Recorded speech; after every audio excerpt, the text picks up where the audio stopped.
Good evening and welcome to the November 21st, 2022 regular business meeting of the Lower Merion Board of School Directors.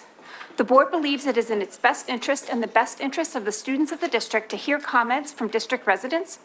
An opportunity will be given for public comment in person and through the chat feature, which will be read by one of the district's solicitors, Ms. Brooks.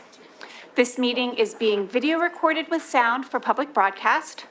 All participants joining via Zoom will be muted upon entry.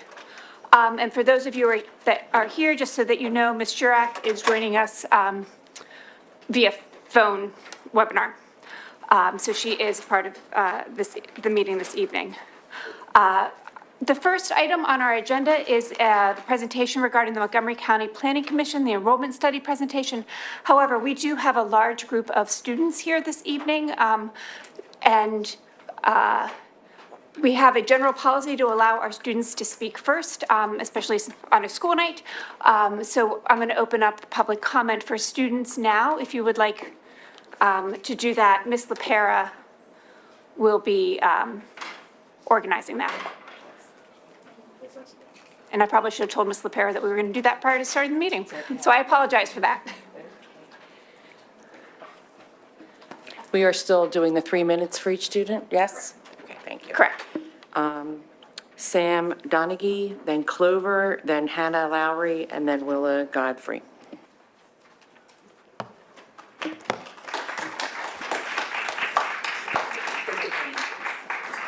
Hi, my name is Sam Donaghy. I live in Wynwood.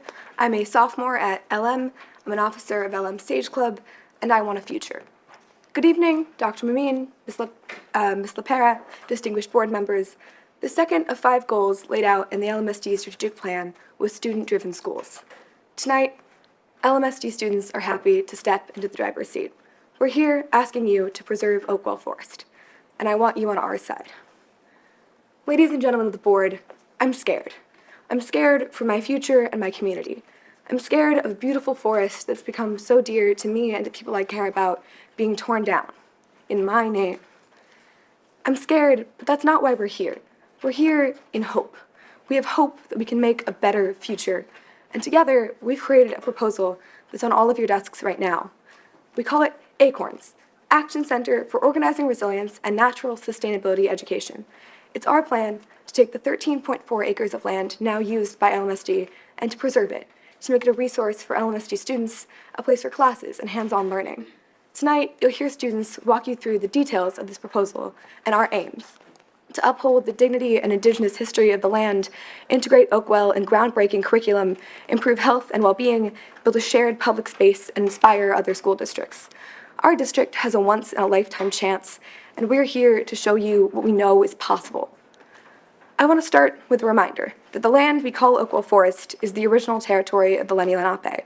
Black Rock Middle School was named to honor the indigenous people of that area, but this recognition has to extend past a name, has to extend to the knowledge that the climate crisis we face today stems in large part to the impact of colonialization. I want to be part of a school district that prioritizes racial equity and the future of its students, and I trust that LMSD will strive to ensure that the voices and traditions of indigenous people are heard. Students from across the district are here tonight to plead our case. Young environmentalists, historians, and activists who've risen to this challenge are here to tell you what's at stake. Student athletes are here to say that this isn't for us. And I'm here to tell you that your hands are not tied. There's so much that you can do, and I'm asking you to join us in doing it. I've seen this board's commitment to outside-the-box thinking, to innovation, and there are other uses for Oakwell, uses that would set this district apart and that would preserve this forest for generations to come. Imagine with me for a second a future where kids aren't worried about this kind of thing. Walk with me through a forest where children are playing beneath the trees. An art class is sketching. An apes class might be on a field trip learning about the ecology in our area. Imagine with me a future that's possible. I'm here tonight with so much hope and with something better, certainty. I'm certain that there are other ways for Black Rock students to play baseball and softball. I'm certain that we can give our students. Thank you for your time. Thank you very much.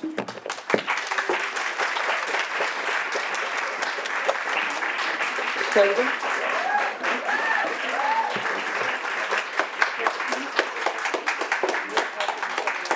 Me. Good evening, everyone. My name is Clover Collins. I live in Ballackinwood, and I want a future.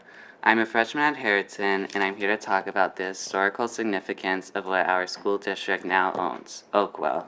The recorded history of this property goes back hundreds of years and can teach us so much, but the most compelling part of its history has been completely forgotten in our community and is only now being reconstructed through the historical record. And amazingly, this history shows us the way forward now when we again need to mobilize our community to confront the realities of a climate change future. Over a century ago, the U.S. was mobilizing for World War I, and the Bodine family of Stoney's original 65 acres were mobilizing their community. Samuel Bodine was organizing the Mainline Community War Garden Committee, which coordinated the planning of over 400 acres of World War I era victory gardens to feed the community. And guess what? 2.5 of these gardens that once grew vegetables and fruits are still intact. They have been hiding on what is now natural land Stoney across a metal fence from the 13 acres now owned by our school district. And who is tending these gardens? Young women just starting their careers. The historical record reveals that Samuel's wife, Eleanor Bodine, worked as Stoney's esteemed superintendent to create a nationally recognized gardening and horticulture training program. The Bodine family built a dormitory for these women, a place the women nicknamed Squirrelland, and it still stands today adjacent to the land that the district now owns. Meanwhile, Samuel and Eleanor's son, William Bodine, was fighting with distinction and then returned home to Stoney to build the Oakwell Mansion for his young family in the shadow of the global pandemic of 1918. Uncovering stories about where we as students live can provide us with a new perspective on our community and our continued responsibility to its historical and environmental preservation. Unit 1 of the curriculum of Global Studies 1 is the skills of a historian. This special place, now owned by our school district, can help us further develop our historical and critical thinking skills through hands-on learning. Disseminating facts on a page in a classroom setting can only get a student's understanding so far.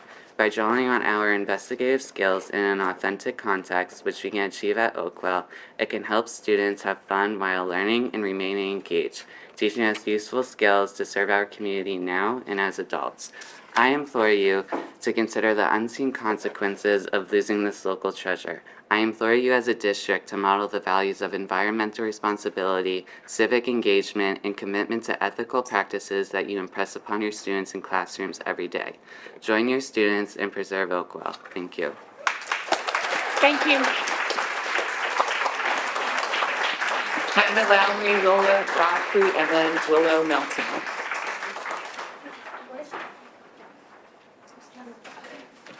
Hannah Lowry, Willa Godfrey, and then Willow Melton. Good evening. Hi, my name is Hannah Lowry and I live in Wynwood.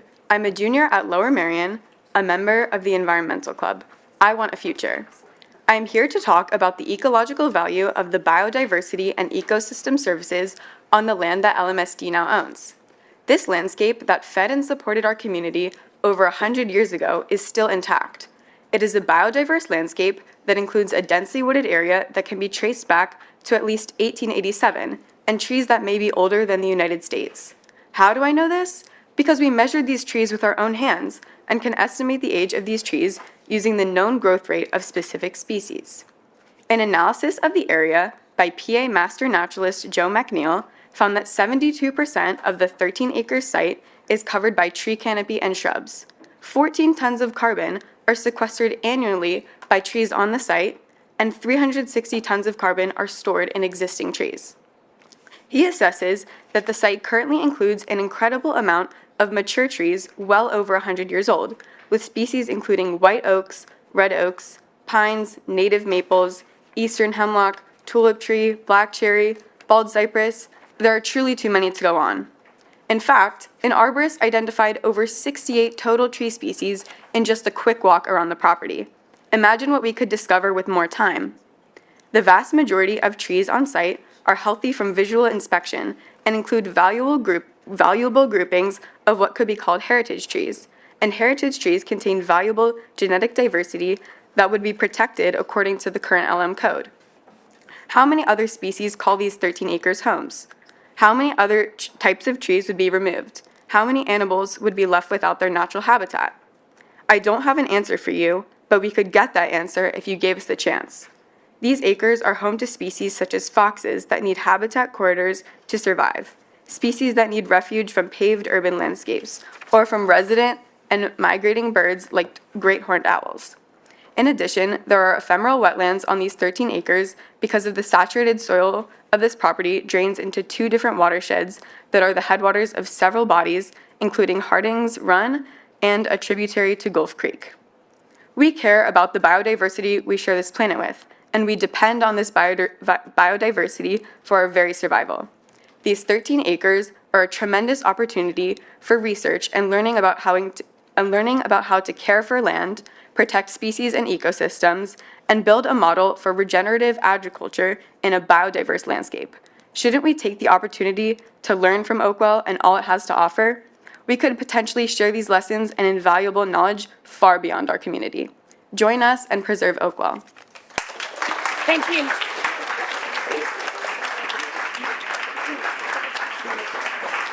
Willa Godfrey, Willow Melton, and then Leonore Philpin.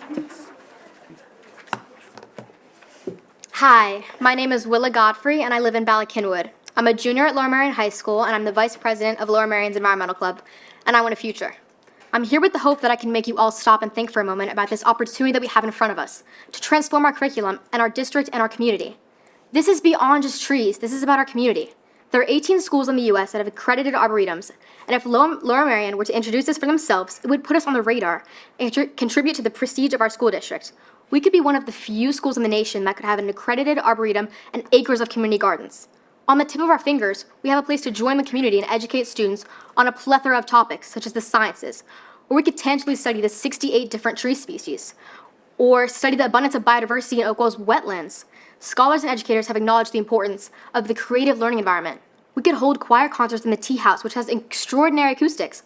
We could have art and photography subjects take place in Oakwell. The application of Oakwell into our transformative curriculum classrooms could be monumental.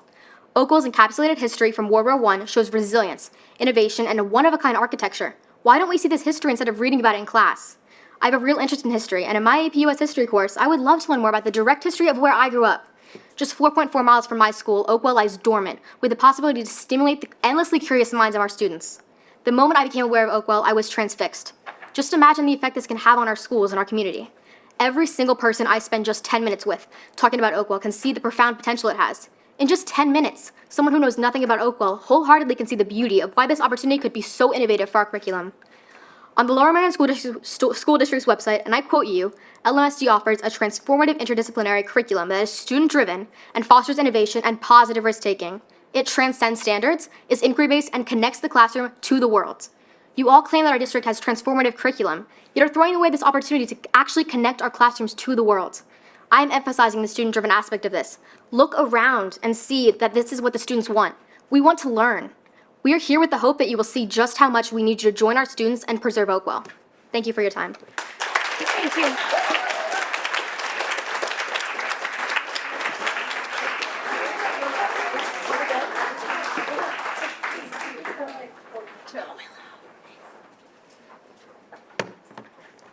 Hi, my name is Willow Melton. I live in Wynwood, and I'm a sophomore at Lower Merion High School. Also a member of the Environmental Club, and I want a future. The problem is, looking at the state of the world right now with climate change, the mental health crisis, and everything else, I'm doubtful that we will even have a future. I often wonder what, as an individual, I can do to help surmount these major issues, and I'm sure many other students in this very school district share the same line of thought.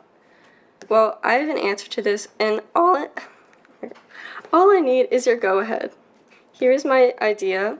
As you can see on your proposals, you have an image of my idea of what this greenhouse complex can be. And I want you to see how beautiful the future of Oakwell can be. I propose we preserve the property and build a new greenhouse and community garden to reinstate what Oakwell was originally used for.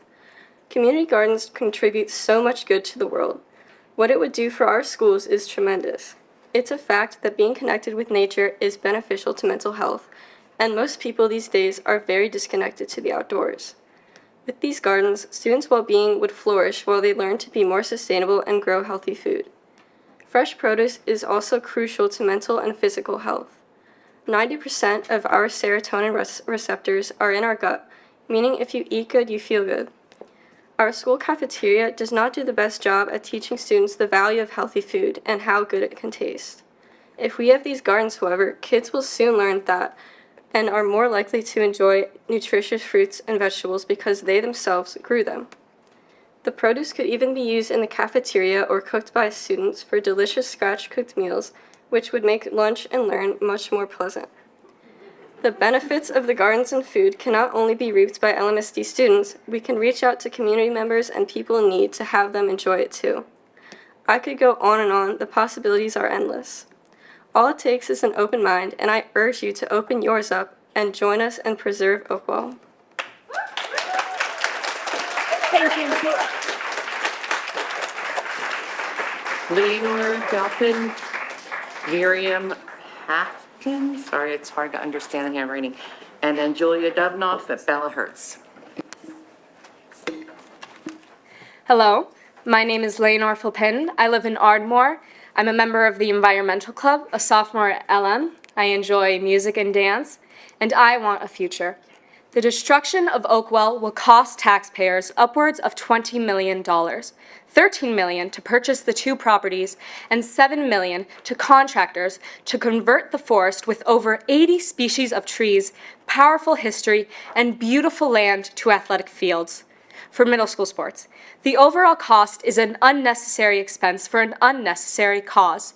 The destruction of Oakwell is antithetical to everything the district says in their strategic plan and mission statement. As said in the mission statement, Lower Merion School District strives to ensure that all students achieve their highest level of critical thinking and creativity. Tonight, students have shared with you ideas to achieve this objective. Additionally, the preservation of Oakwell will allow the district to fulfill its commitment to professional learning as stated in the strategic plan. We believe in providing resources to staff that encourage a culture of engagement, innovation, and exploration. A sports field will never be able to fulfill this mission in the same way Oakwell's current form can. You all are making a pivotal decision in LMSD's history that will affect students and educators for generations to come. Destroying this old-growth forest and the historic buildings of Oakwell is an irreversible act that will put a stain on the district's record. This is a powerful opportunity to show your commitment to education, the planet, our students, teachers, and community. Join your students and preserve Oakwell. Thank you very much. Thank you.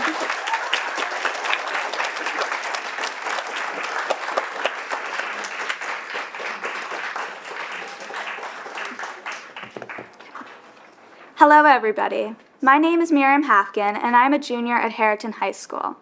I am a 3-sport varsity athlete who has played soccer since I was 4. Being able to be a part of sports in school is very important to me, so I was thrilled to learn about the new facilities at Black Rock Middle School. I've already enjoyed running at Black Rock Track, which, without the cinders and potholes, is very superior to the other 2 middle schools. And I must admit, I'm pretty envious of Black Rock's long jump pit. Even the fields are terrific, and it makes me reminisce of my middle school athletics that got me so excited for my little sister's peers who now have the opportunity to have the same facilities as their own.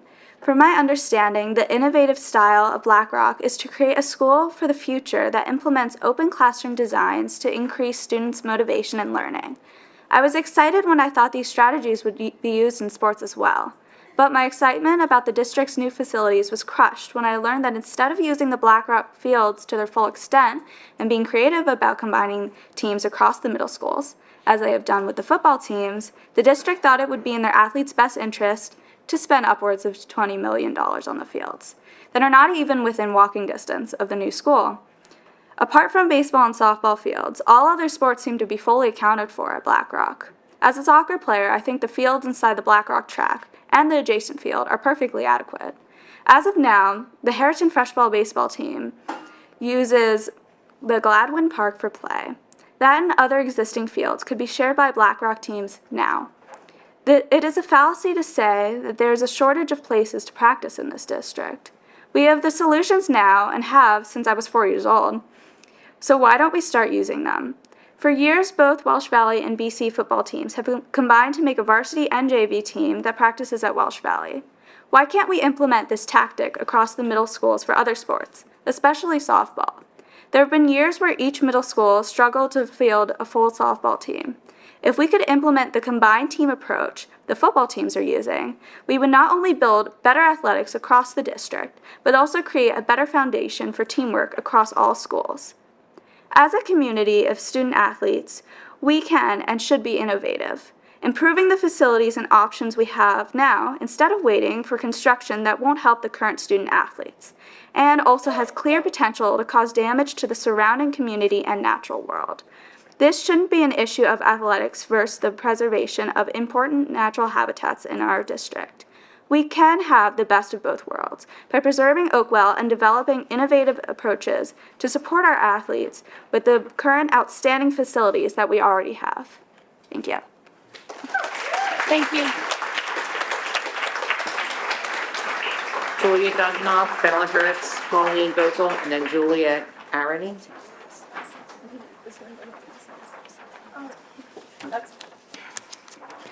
Hi, my name is Julia Dubnoff, and I live in Wynwood. I'm a senior at Lower Merion High School, and I'm an alternate captain of the combined Lower Merion and Harridan girls varsity hockey team. I rushed back from practice to get here in time tonight because I want a future.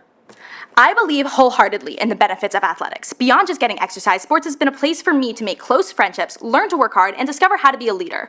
I know that the school district is well-intentioned here. I know that everyone in this room wants to bring all students the benefits that I have experienced from sports. But I also know that tearing down Oakwell is not the way to accomplish that. Today, my peers have told you all about the harms that will come from this destruction, as well as brought you a proposal of alternate uses of the land. As you give them your time and attention, I am here to remind you that we are not asking you to take away athletic opportunities from Black Rock Middle School students. Rather, we are simply asking you to look at our wonderful school district and realize that instead of destroying the Oakwell Reserve, we should be dedicating our time to evaluating every other possibility. Let's discuss a few of the alternatives that our team has discovered just within a few months. Number one, at 2000 Montgomery Ave, there is a soccer field in walking distance to the middle school. The owner is interested in working with the school district to potentially set up a baseball diamond or have soccer teams practice there and work with them in that way. Number two, there are 14 flat acres at Penn Valley Elementary School. Could we build a baseball diamond there? Number three, there are 11 acres at Gladwin Elementary School that can be used, as well as Gladwin Park, with an already existing baseball and softball diamond in use by middle school teams. These are only three of the many options that our dedicated team has found. We want to work with you to find one that works. All we need is one. If one has a problem, we'll look elsewhere until we discover an alternate that doesn't involve the flattening of the beautiful Oakwell Reserve. Sure, some of these options aren't super close to Black Rock, but I want to address 2 points with this. Firstly, half of Black Rock middle schoolers already have a far commute. You have students from my town, from Wynwood, getting bused 20 minutes or more out to Gladwin every single day because it was simply the best of the available options. Almost every location in our district is closer to them than Oakwell. Maybe they'd have a farther commute from the school, but it would be easier to get home afterwards.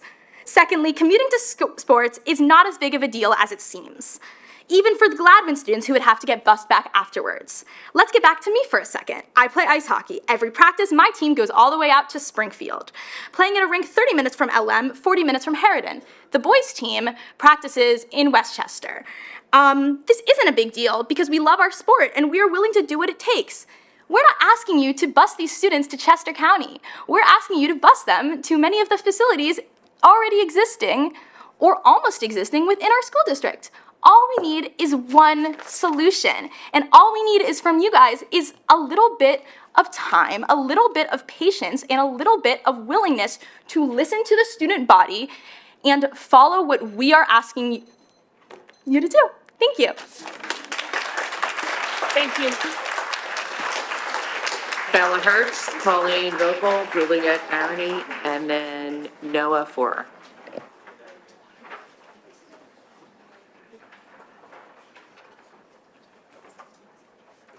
Hi, my name is Bella Hertz. I live in Gladwin. I'm an 8th grade student at Black Rock Middle School, and I want a future.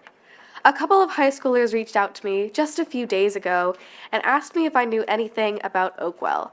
I admitted that I didn't, and they explained to me all about Oakwell and the school district's plans to level it. Even in that quick couple of minutes overview of what was really going on, it was more than enough to get me to stop and think for a minute. Like, wow, this really isn't okay. I did more digging on my own, reading articles and looking at pictures and tours of Oakwell, and my concern about tearing this whole place down just kept rising. I literally cannot believe that the school district was planning on leveling this absolutely gorgeous place just to make a couple of fields for my school. I myself am on the lacrosse team, and I have friends on the softball team, and we all came to the same conclusion that while sports are a very important part of the school, the preservation of local history, stunning architecture, and enchanting grounds is of a higher priority to us. We were all just sitting together and asking ourselves, why can't we use other fields and save this land? Aren't there any alternatives that wouldn't result in the destruction of beautiful and historic sites? Oakwell, as I said, is a site that is rich with history. It was used by the women of this community to grow crops and provide for everyone while the men were away and fighting in World War I. It is a symbol of strength and perseverance in some of the darkest of times, not to mention women's rights and how essential women are to the survival of the community. If you tear this place down, you will be destroying a very important part of history. I know that you have dedicated a lot of time, effort, and money to this plan, and I do realize that you just want to create fields and give us the same opportunities as other schools, but you could be giving us even more opportunities by preserving this place. Oakwell provides so many opportunities for incredible and unique styles of learning, only if you don't tear it down. There are so many other uses for this stunning place, both in academic and in extracurricular activities. We could incorporate the incredible scenery and architecture into many after-school clubs. I also happen to be a member of the photography club, and the opportunities to learn about framing and using natural light are plentiful. We could also incorporate many of the different species and wonderful ecosystems of Oakwell into the science program, allowing an interactive and interesting environment. There are so many other ways we could incorporate Oakwell into the school curriculum, and only one way to incorporate it if you tear it down. So please, join us and preserve Oakwell. Thank you. Thank you. Pauline, then Juliet, and Noah. Good evening. Hello, my name is Pauline Vocal, and I live in Penn Valley. And I'm an officer of Harriton Environmental Club and Sage Club, which is our activism club, and I want a future. I would like to begin my portion by recognizing all the hard work my fellow students have done in putting together this proposal and having the courage and the passion to stand here today and speak about this. I ask that the board take a moment to appreciate their capable and driven students who have taken time out of their day to do this and have grown into confident young adults who speak up for what they believe is right. It is disheartening to see the direction of our world is headed in with shootings and wars and so on, but adding the looming threat of climate change is not helping, and it's overwhelming. It's terrifying when you feel you can do so little. However, I and many others have found solace in the fact that we are together and we have each other. The growth of the Save Oakwell community has lifted my spirits and hope. There are people who care out there, and there are dedicated activists and allies who will stand with you every step of the way. Everyone has the potential to change something, whether you're a superintendent at our school board or whether you're a high school student who just wants their voice to be heard. Board members, I encourage you to take great pride in what we are doing here today. We have shown that Lower Merion students are engaged, organized, and take their civic responsibility very seriously, which is something that many adults lack. We have taken time out of our busy and stressful lives to fight for Oakwell, and even in our desperate calls for change are unheard or ignored, deep down, each and every one of us know is that Oakwell will always be worth fighting for. I have faith that Dr. Mimine, a self-described student-centered educator, and the board members will consider the student perspective on the proper use of Oakwell. We ask that you take our proposal seriously. As described by my peers, we want Oakwell to uphold the tradition of land stewardship, promote health and wellness by connecting to the environment, apply its history and natural spaces in our classes, but be a community space for Lower Merion families, be a part of the farm-to-table movement, and serve as a model for other schools looking to promote sustainability and environmental education. We recognize that you care for us and want what's best for us, but for now, what the students need is to be heard and respected. by those who hold our futures in their hands. Please join us and preserve Oakwell. Thank you and good night. Thank you. Julia, then Noah, and then Adam Fox, and then Dylan Spivak. Hi, my name is Juliet Arani. I live in Lower Marion Station, and I want a future. Today I will be speaking on behalf of Greta Agnew. Dear Dr. Mumin and the Lower Marion School District. My name is Greta, and I'm in 4th grade at Marion Elementary. I'm writing to express my opinion about the new auxiliary field that will be built on what is now known as Oakwell. I looked up the word auxiliary, and it seems to be an extra field you're building. I mean, Black Rock Middle School already has a football field and a softball field and tennis courts. I heard that the middle school doesn't have enough people for a football team, so why don't you reuse it as a soccer field? Or, if you really need more fields, since you're putting kids on a bus anyways, since there are no sidewalks to Oakwell, how about busing everybody to one of the other available fields in Lower Marion? I'm only 9, but it even seems obvious to me that destroying Oakwell is not the answer to solving your field issues. Before visiting Oakwell, I only knew that the buildings at Oakwell were built by a famous architect and gardens designed by Lmsb. On my visit yesterday, I realized that the architect Frank Miles Day also built Franklin Field at Penn and the Penn Museum, that he was from Philadelphia, and this is a perfect example of his style right here in LM. And Olmsted is a big deal too, not just because him and his sons designed Central Park, but they also designed hundreds of public parks. Mrs. Bodine, who previously owned the house on Oakwell, had the idea in the early 1900s to build a horticultural school for women. This is STEAM for females, isn't it? If a 9-year-old can understand the historic importance of this property, then so should you. Now, let me address the ecological importance of Oakwell. There are over 80 species of trees at Oakwell. 80. There are trees of all different ages, some that have been around since the 1800s, colonial times, around since the 1700s. Do you know how it feels to wrap your arms around a tree that is 250 or more years old? These trees are home to all creatures, great and small. Trees soak up water, provide oxygen for us to breathe. These trees prevent flooding, and the roads are already pretty banged up, pardon my language. I learned more about trees and ecology in 2 hours with a horticultural expert than I have learned in all my years in the Lower Marion schools. No offense to my awesome teachers. What we really need is an outdoor classroom so all my peers can learn as I did. I learned to love nature as a birder, an angler, and a sailor by adventuring in the outdoors. Us kids have to be in nature in order to love and understand it. Think what Oakwell could be for us learners. If you visit our elementary classrooms, we have a habit of mind posters with 16 skills, including thinking flexibly, thinking about your thinking. Think of the little birdies. Gather data through all the senses. Where better to do that than outdoors? Creating, innovating, imaging. Try a different way. Remaining open to continuous learning. Have humility and admit your mistakes. My opinion is that the Lower Marion School District and its boards should consider these 5 habits of mind. Thank you for your time. Thank you very much. Okay, Noah, then Adam, and then Dylan.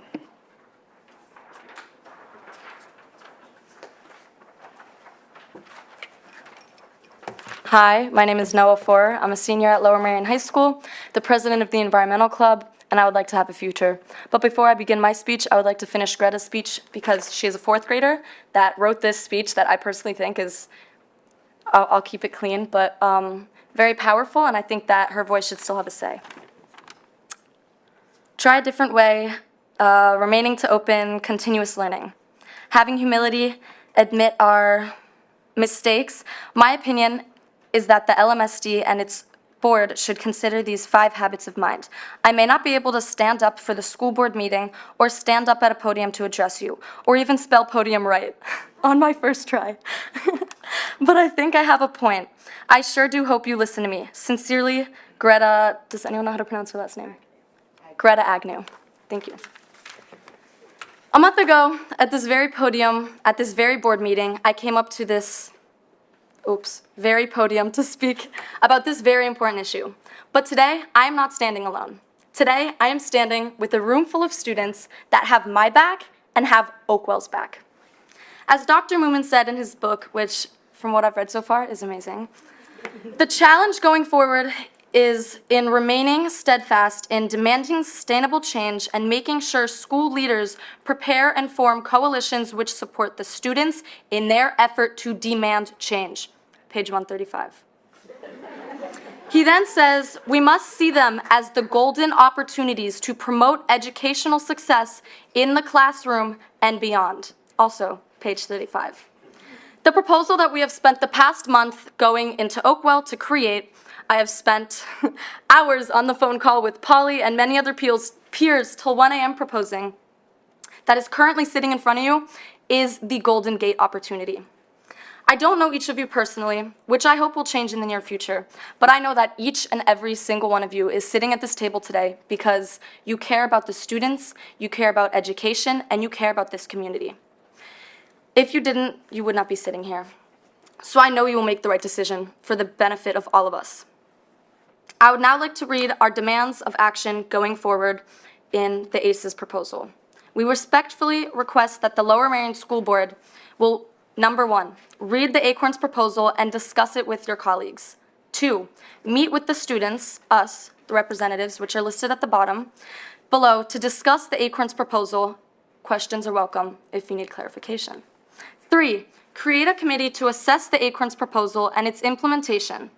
4, join student-led tours of the site for LMSD administrative staff, teachers, and the public, district-wide. 5, inform LMSD students and parents on the issues concerning Oakwell because many people are still not informed and do not know of this operation, and then sending out a survey to get their input. And finally, we ask you to reassess and publicly announce your plans going forward with the Oakwell property based on the Acorns proposal that we have created. Under the words of the Lower Merion School District Transformative Curriculum, we quote, innovation is the rule, not the exception. Do not let us be the exception. Join us and preserve Oakwell. Thank you. Thank you. Adam and then Dylan.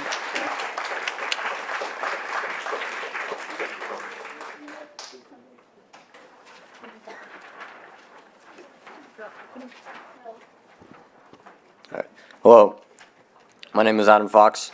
I'm a senior at Lower Merion. I'd first like to thank all of you for coming out. I know that this can be tough to listen to this many people, and some of you look like you really don't want to be here. But I think it's important to listen to the community.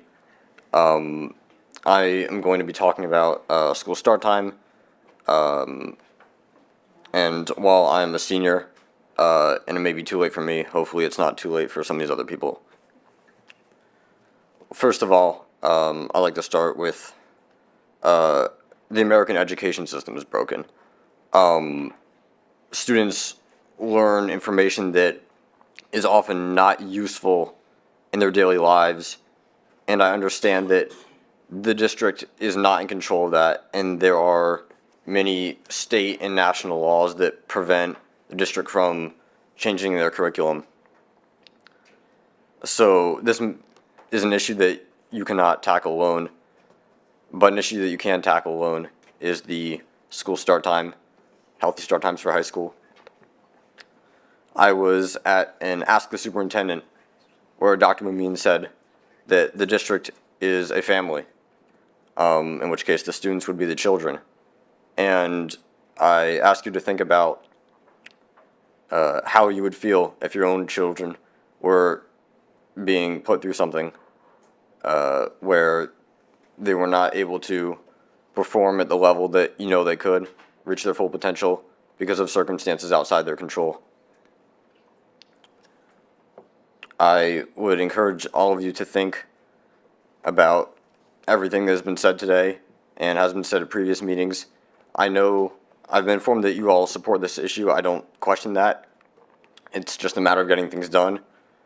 The community is here to support you in doing that. I am well aware that this has been going on for, I believe, 23 years. And I just want to say to all the students that the price of freedom is high, but it's a price I'm willing to pay. And if I'm the only one, then so be it. But I'm willing to bet I'm not. Thank you. Thank you.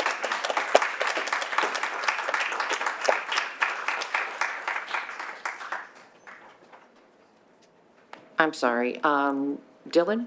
Yes, hi. Oh. Hi, my name is Dylan Spivak, and I'm a junior at Lower Merion High School. Tonight, I would like to talk about the impact the 7:30 school start time has on me.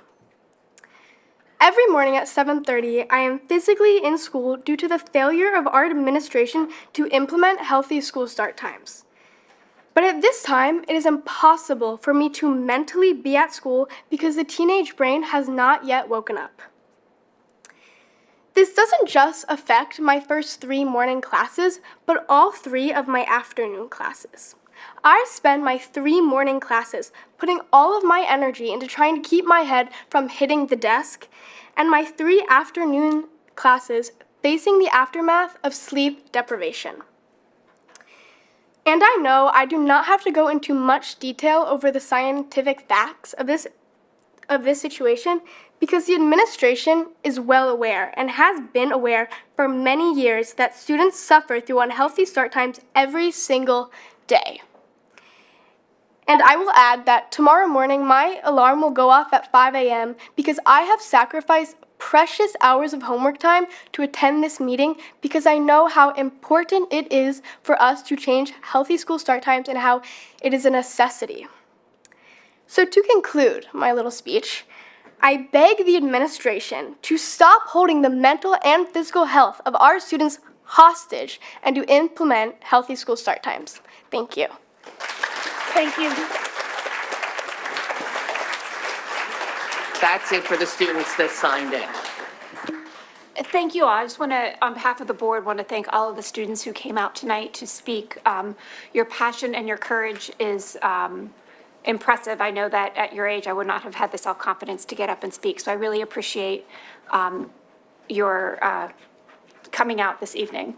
Dr. Marie, did you want to? Absolutely, and I concur with President Klein. Thank you so much for being here this evening, and I applaud your advocacy and your courage and your intent. Also, I did want to make a point. Yes, we are very interested in hearing what you have to say, focusing on you, every word that's been said this evening on Baitless Breath. So again, thank you so much for sharing your thoughts this evening, and thank you for providing this proposal.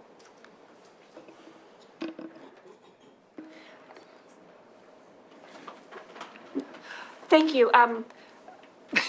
With respect to our other students here that are doing our high school student representatives to the board, I hope that our presenters tonight are okay with this. That I'm going to switch around our agenda a little bit and offer up if our students wanted to do their student presentations now, so that you also can get home if you wanted to leave.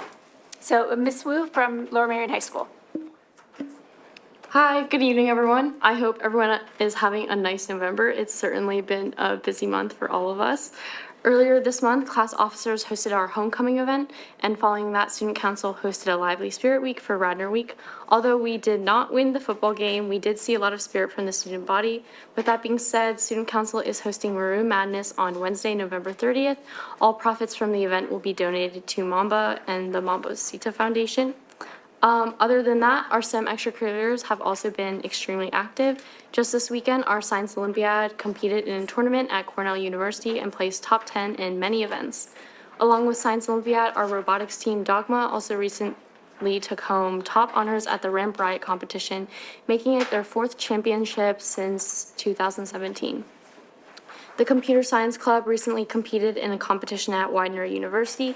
While all of our LM teams did great, 2 of our teams tied for first place. The Computer Science Club has also another event planned for tomorrow called Program.it. This event will engage underrepresented students with computer science at FluxSpace. Other than our STEM clubs, this past week, Players hosted their musical Beauty and the Beast. After 4 outstanding performances of their fall production, Players has officially wrapped up their fall season and is looking forward to their upcoming performance of Little Women. Along with our extracurricular activities, sports have also made many recent accomplishments. This month, 13 students recently signed their national letters of intent as they made their official decisions on where they will continue their academic and athletic careers. Congratulations to all those athletes. The Lower Merion High School boys varsity team also recently won district champions and became our state runner-ups. The LM girls volleyball team season came to a close in the state quarterfinals, and the team claimed titles of second in the Central League, third in districts, and champions of the Bishop Shannon tournament. A huge congratulations to all fall sports for a phenomenal season. With that in mind, the LM student body is excited to start their winter sports season in these upcoming weeks. Other than that, last Monday on November 4th was our wellness day for LM staff and students. No regular classes were held, no work was assigned, and students were given the opportunity to join in a variety of activities hosted by club leaders and teachers. These activities range from kayaking in the school pool to Mario Kart tournaments to thrifting clothes. Those who elected not to participate in an activity spent time playing board games, watching movies, and other fun pastimes. Other than that, other clubs such as the Environmental Club and Sage have been planning, obviously, this. So, other than that, it's been a good month. We're looking forward to Thanksgiving break. Thank you. Thank you so much, Ms. Wu. Ms. Simmons? Good evening. With the end of quarter one on November 11th, Harrington's several advocacy groups have been active as ever, planning obviously this, with many students personally expressing me the desire for Oakwell to be repurposed to benefit all students in the district, rather than a few Black Rock Middle School athletes. Harrington's student life was also just as busy with the homecoming pep rally and school dance, and HDC, or Harrington Theater Company, performed 4 sold-out performances of A Midsummer's Night's Dream last week. Harrington also hosted a successful American math competition with over 60 participants, and we also hosted our National Honor Society food drive, which was a school-wide event which accumulated a lot of food to feed families over Thanksgiving. Harrington's Lmsb, or National Societies of Black Engineers, and Build On also raised funds for the respective trips later this year. And Harrington is also planning its first Wellness Day this year, which will occur December 21st and 23rd, right before our winter break. And as always, thank you for your time. Thank you so much, Ms. Simmons. Now we will move on with our agenda, and I'm going to pass it over to Dr. Mimine to present our presenters. Thank you so much, President Klein. This evening, we will have our enrollment study presentation conducted by MCPC, which is the Montgomery County Planning Commission. This evening, we are very happy to have with us Mrs. Ann Levitt Bruberger and Mr. Simon Bernard to take us through this presentation. Thank you so much.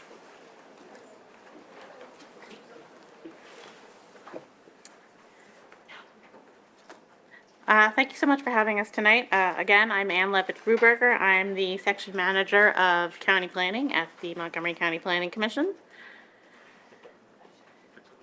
So the Montgomery County Planning Commission has been doing enrollment projection studies for several years now for the Lower Merion School District. We did our first study of enrollment here during the 2014 to 2015 school year. We look at a lot of factors when we do this work, including the continuation of larger classes within the district, the overall popularity of enrolling your student here at the Lower Merion School District. We look at private school enrollment numbers and how that popularity has changed over time. And we also look at multifamily development and the numbers of students coming from those developments, as well as new construction trends.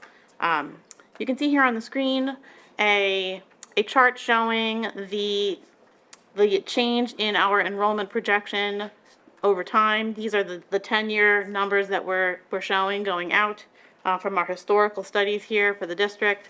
Our original study from 2014 to 2015 is on the left, and you can see that the enrollment numbers that we're projecting over time are slowing down. This is our first study since the 2019 to 2020 school year.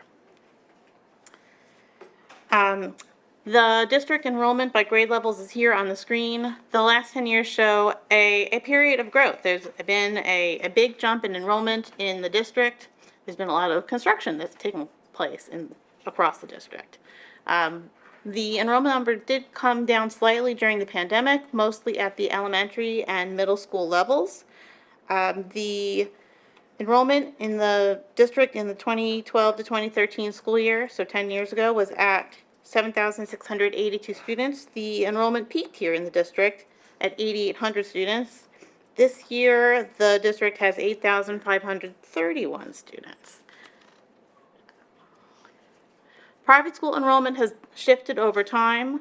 It has mostly declined overall. You can see on the left we have information from the census, which does its own measurements of private school enrollment. You can see that from 2000, I should say, to 2020, the enrollment overall in private school has declined significantly, but the enrollment numbers from the 2020 census don't really take the pandemic into account. And when you can see on the right, the school district records show that there was a decline in enrollment in private school up until the pandemic, when those numbers have reversed somewhat, and you can see a small increase in private school enrollment numbers. Homeschool students and charter school students also increased somewhat during the pandemic, but those numbers have come down in this current school year. I am going to turn things over for a couple of slides to my colleague Simon Bernard. He's going to talk a little bit about housing trends here in the district. Thank you, Ann. Hello. My name is Simon Bernard, County Planner with the Montgomery County Planning Commission. Below is a table showing the factors that we use to determine how many students can potentially come from different styles of development. The Montgomery County numbers in the top half of the table are from a 2010 study, as the 2020 numbers have not yet been released. However, Lower Merion numbers are specific to the district and based on district-wide trends. As you can see, the numbers follow a slightly similar, or relatively similar pattern to the county as a whole.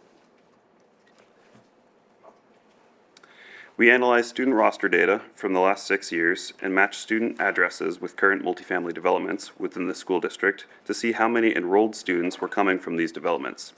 This provides us with a deeper insight into how many students may come from new developments of this kind in the future. These tables show students coming from developments of 20 or more units and developments of 10 to 19 units.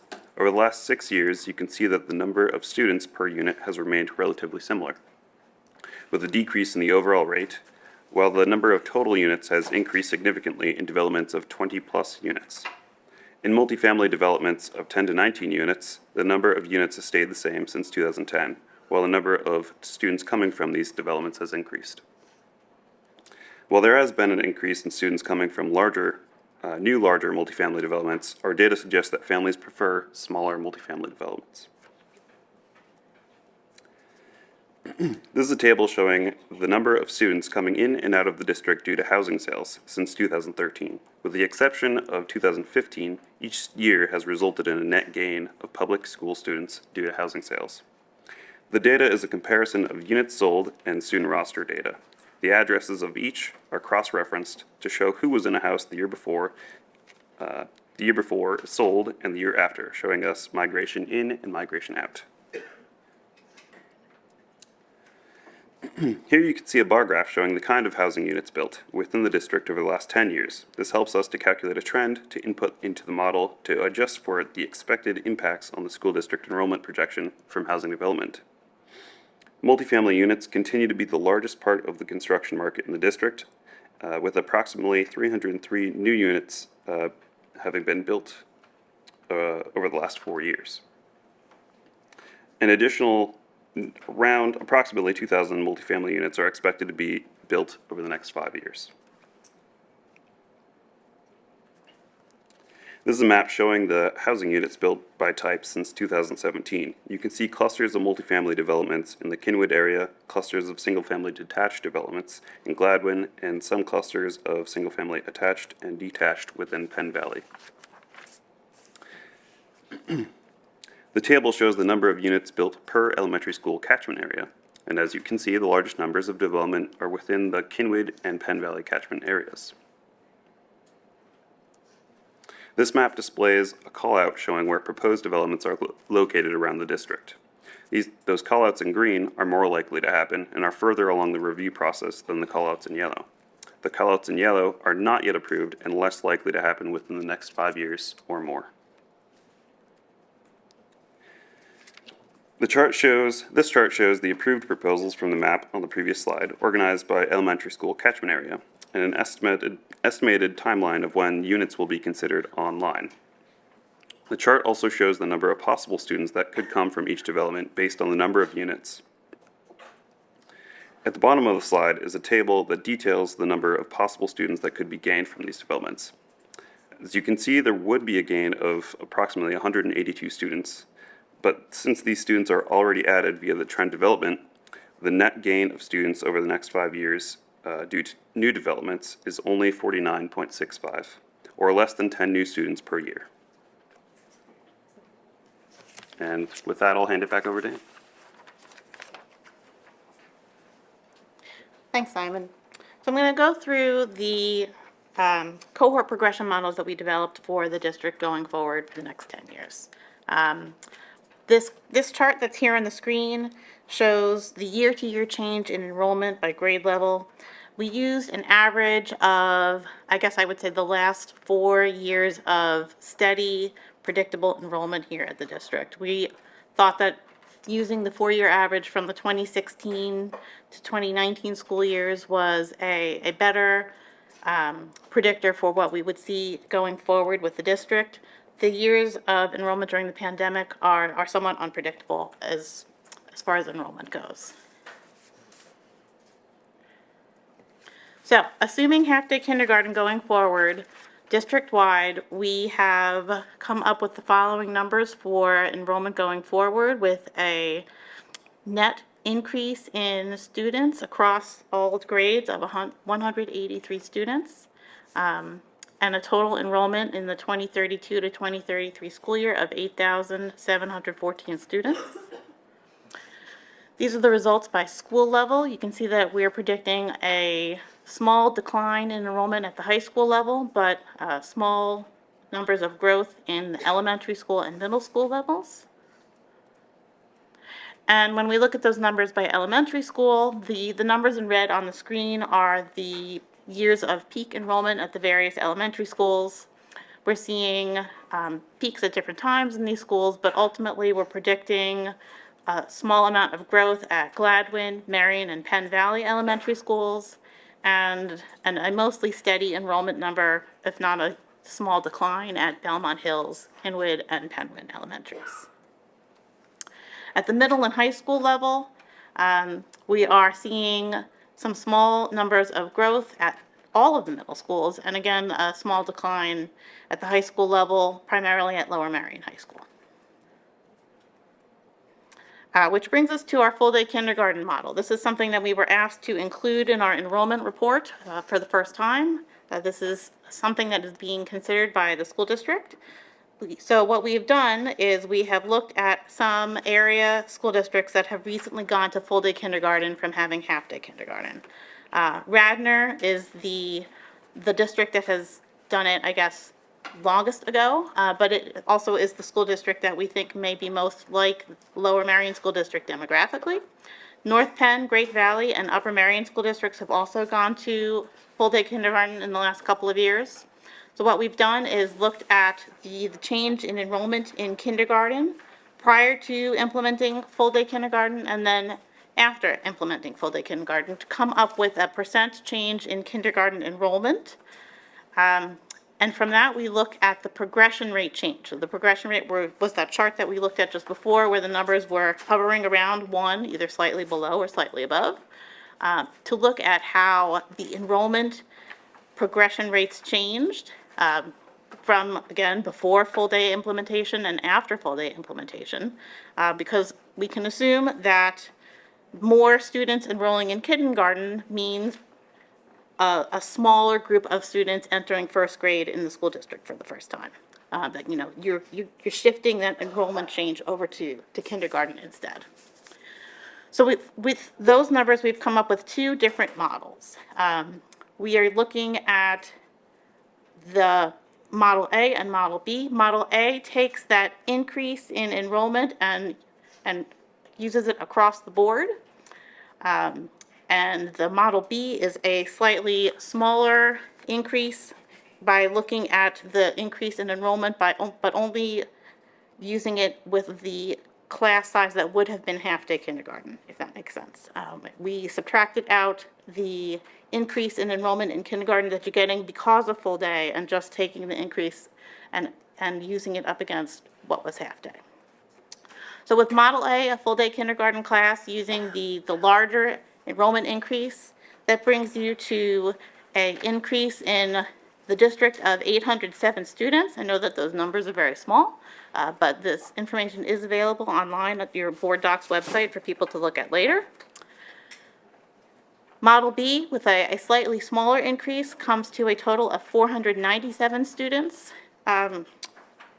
increase in the district over the next 10 years.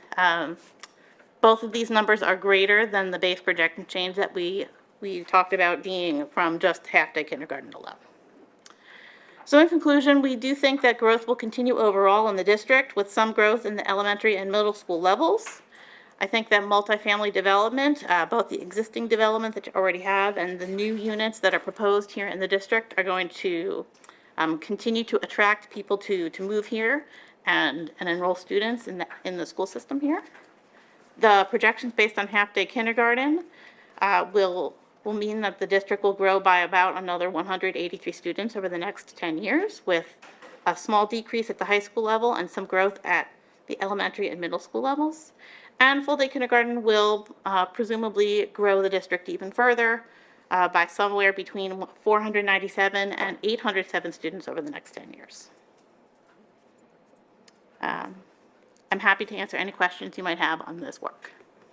Thank you very much. I'm going to open up to the board for any questions. Ms. Kalish? Thank you. That was really comprehensive and really interesting, and you'll forgive me if it's a long time since graduate school statistics. Can we go back to the full-day kindergarten Model A and B slide? Yes. And so I would really appreciate you walking me through where the 22.33% and what got you to that number, and what the indication of the negative 11.15%, because my brain is just not clicking around why, if we have a negative progression, we would have more students. Or is that just for the K-1 as opposed to? It's not that the progression rate is negative. It's that the enrollment change between kindergarten to first grade is smaller than it was prior to implementing So full-day it's just kindergarten. indicating when that That shift.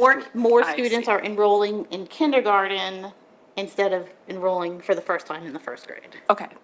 And so these numbers, when we're talking about the increased number of students in full-day kindergarten, was part of that calculation the numbers you were talking about with private school students and what trends you were looking at with private school enrollments going down in the district?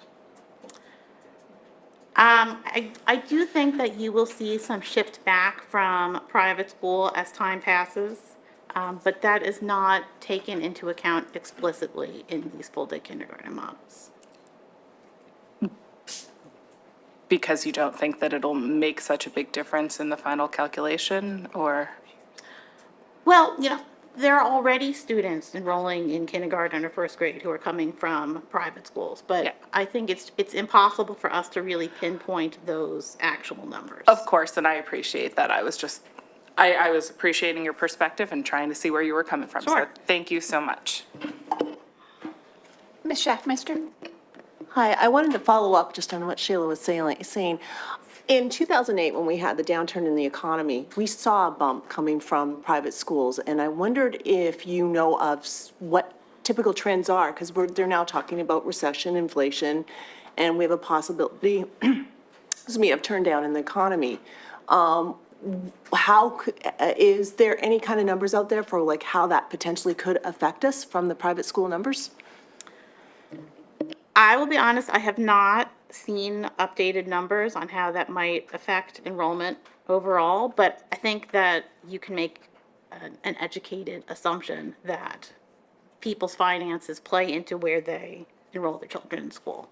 I do also think that you might see some shifts from private school back into public school as natural transitions occur. So someone who might have withdrawn their child from elementary school over the pandemic may take the opportunity of their child starting middle school to say, okay, I'm gonna take my child out of private school and put my child back into the public school system. But it's impossible for me to know for sure. Thank you. I have a couple of questions around the housing and the multi-unit. The study that was done prior to the pandemic used the multiplier of how many kids would come from a multi-dwelling place. For Lower Merion, the MCPC used a different multiplier for Lower Merion, like a slightly higher multiplier than it did for the rest of the county. And I'm wondering if that is still the case and whether that is reflected in here as well. So let me scroll back. So we have at this point what is a very dated study that we did on all of the multifamily housing in the county. And the multifamily housing here in Lower Merion as well. So when we did this study, we calculated that 0.06 students came from multifamily developments, both, I guess, existing units and new units. We've got a 0.06 number there. And then, but what we've done since is looked at all of the new multifamily development that has taken place here. There's been so much new multifamily development built in the Lower Merion School District since the 2010 census. It's like ancient history at this point to be looking at 2010 numbers. But we're able to use the school district's roster data to look at how many students are coming from all of this new development that has taken place. And that's how we've come up with that 0.09 number, which is a much more accurate number for the district, at least for this study. And we would, recalculate it in the future if we were to do another study. Right, so it's specific to Lower Merion, it's not specific to the county? Correct. Great, okay, thank you. And then I also have a question on, I believe it's slide 8, around the housing sales. I'm curious,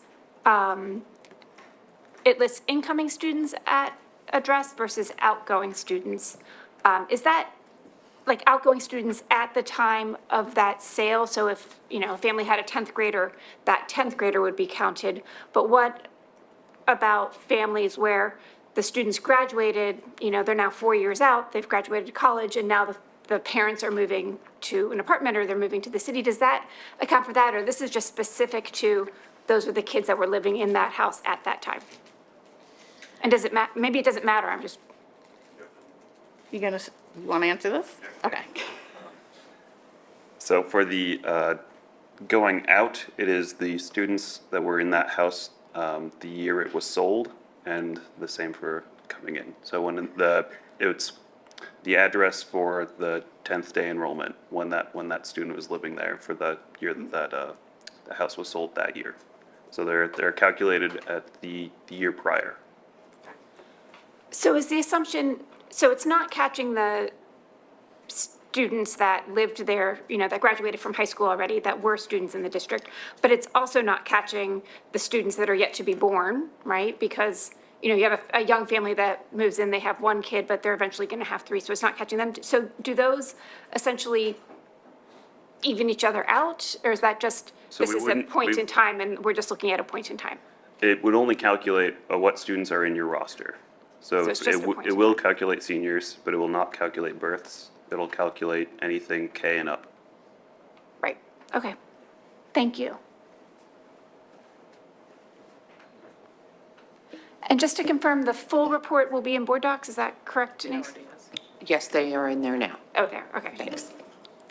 Just to follow up on that question, you're accounting for live births in another part of the model. So you're including the birth rates and you're projecting that out into the future. Yeah, that data should be included in the final report. It is in the report. There is a little bit of a lag in us getting birth data from the most recent calendar years, but I think we have it through 2020 in the report, as well as census data on and other age cohorts in the school district. Preliminary data is only released for 2021.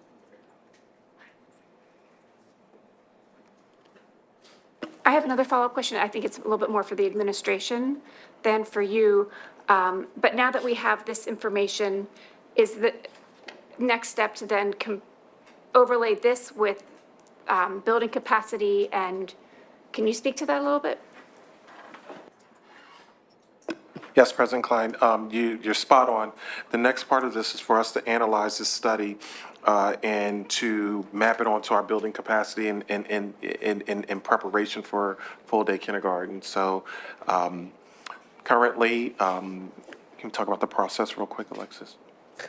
Yeah, so we're planning on doing a survey as well and using that to try to match up with this too, so we could triangulate the data. So that is the one thing that we're doing. We've been working on the survey. Our subcommittee met, our larger committee meets right after Thanksgiving. We have one facilities walk scheduled. We're going to walk through the facilities. We have the capacity numbers, but we also need to look at space and see where we have classrooms. And we're going to do it at all 6 schools, so that'll happen within the next month as well. So we'll use this along with our survey and our walks to take a look at what we're able to do. Ms. Shrek? Hi there, thanks so much. Thinking of that timeline and then the financial implications to outfit the rooms that you might need for the future, is that happening at the parallel with mapping the actual facilities, or is that subsequently after? Well, so it's happening parallel and a little bit after probably as well, I would say. So once we have a solid idea of, this helps a lot, but once we really have a solid idea of what we believe is going to come in, we'll know how many classroom spaces we use, how much staff we're going to need to be able to, we're going to need to hire to be able to make it happen. So we'll be doing it at the same time, but a little bit after as well, after we evaluate everything. Dr. Sotner? Thanks. And this is probably more for administration, but is this data ever shared and given to the commissioners as well, since they're a part of the larger community and a lot of the data is coming from the community in general? So I'm wondering how the transparency goes back and forth. Sorry, you might not know that, but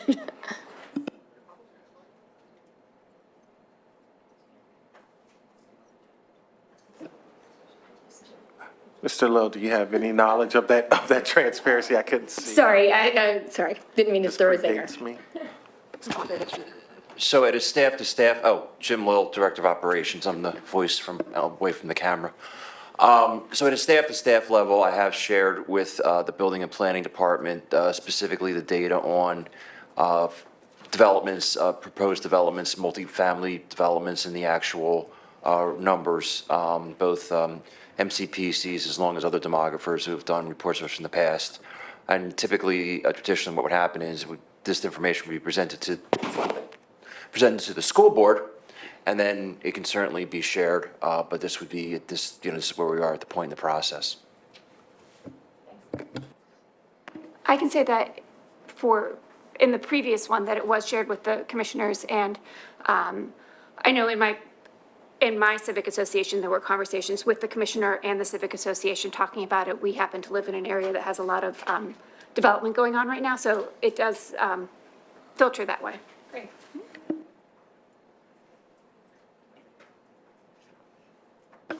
Terrific. Thank you so much for your presentation and for your patience in allowing us to let our students speak first this evening. I really appreciate that.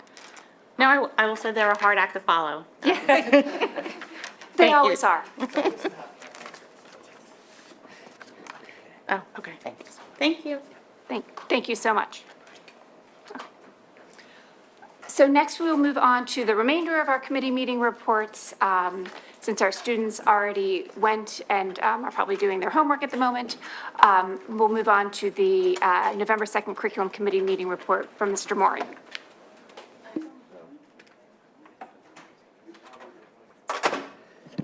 Great, thank you. So the Curriculum Committee meeting was held in this room, November 2nd. 8:30 a.m. There were 3 items on the agenda to review the Learning A to Z renewal quote on the amount of $37,805.29. These are for digital tools, which are renewed every year. On the list was Roz Kids, ELL Edition, Roz Plus, Connected Classroom, Science A to Z, Writing A to Z, Vocabulary A to Z, and, Roz Plus. Apart from Roz Kids and Roz Plus, which come in just over $10,000 and $19,000.5 respectively, these programs all fall under the 7,500 threshold for which board approval is required. However, Dr. McGloin and her staff intentionally combined the requests so that it does come before the CCOB, which will have an opportunity to better understand how the educational tech is used within the district, and also the bulk purchase allows for better pricing.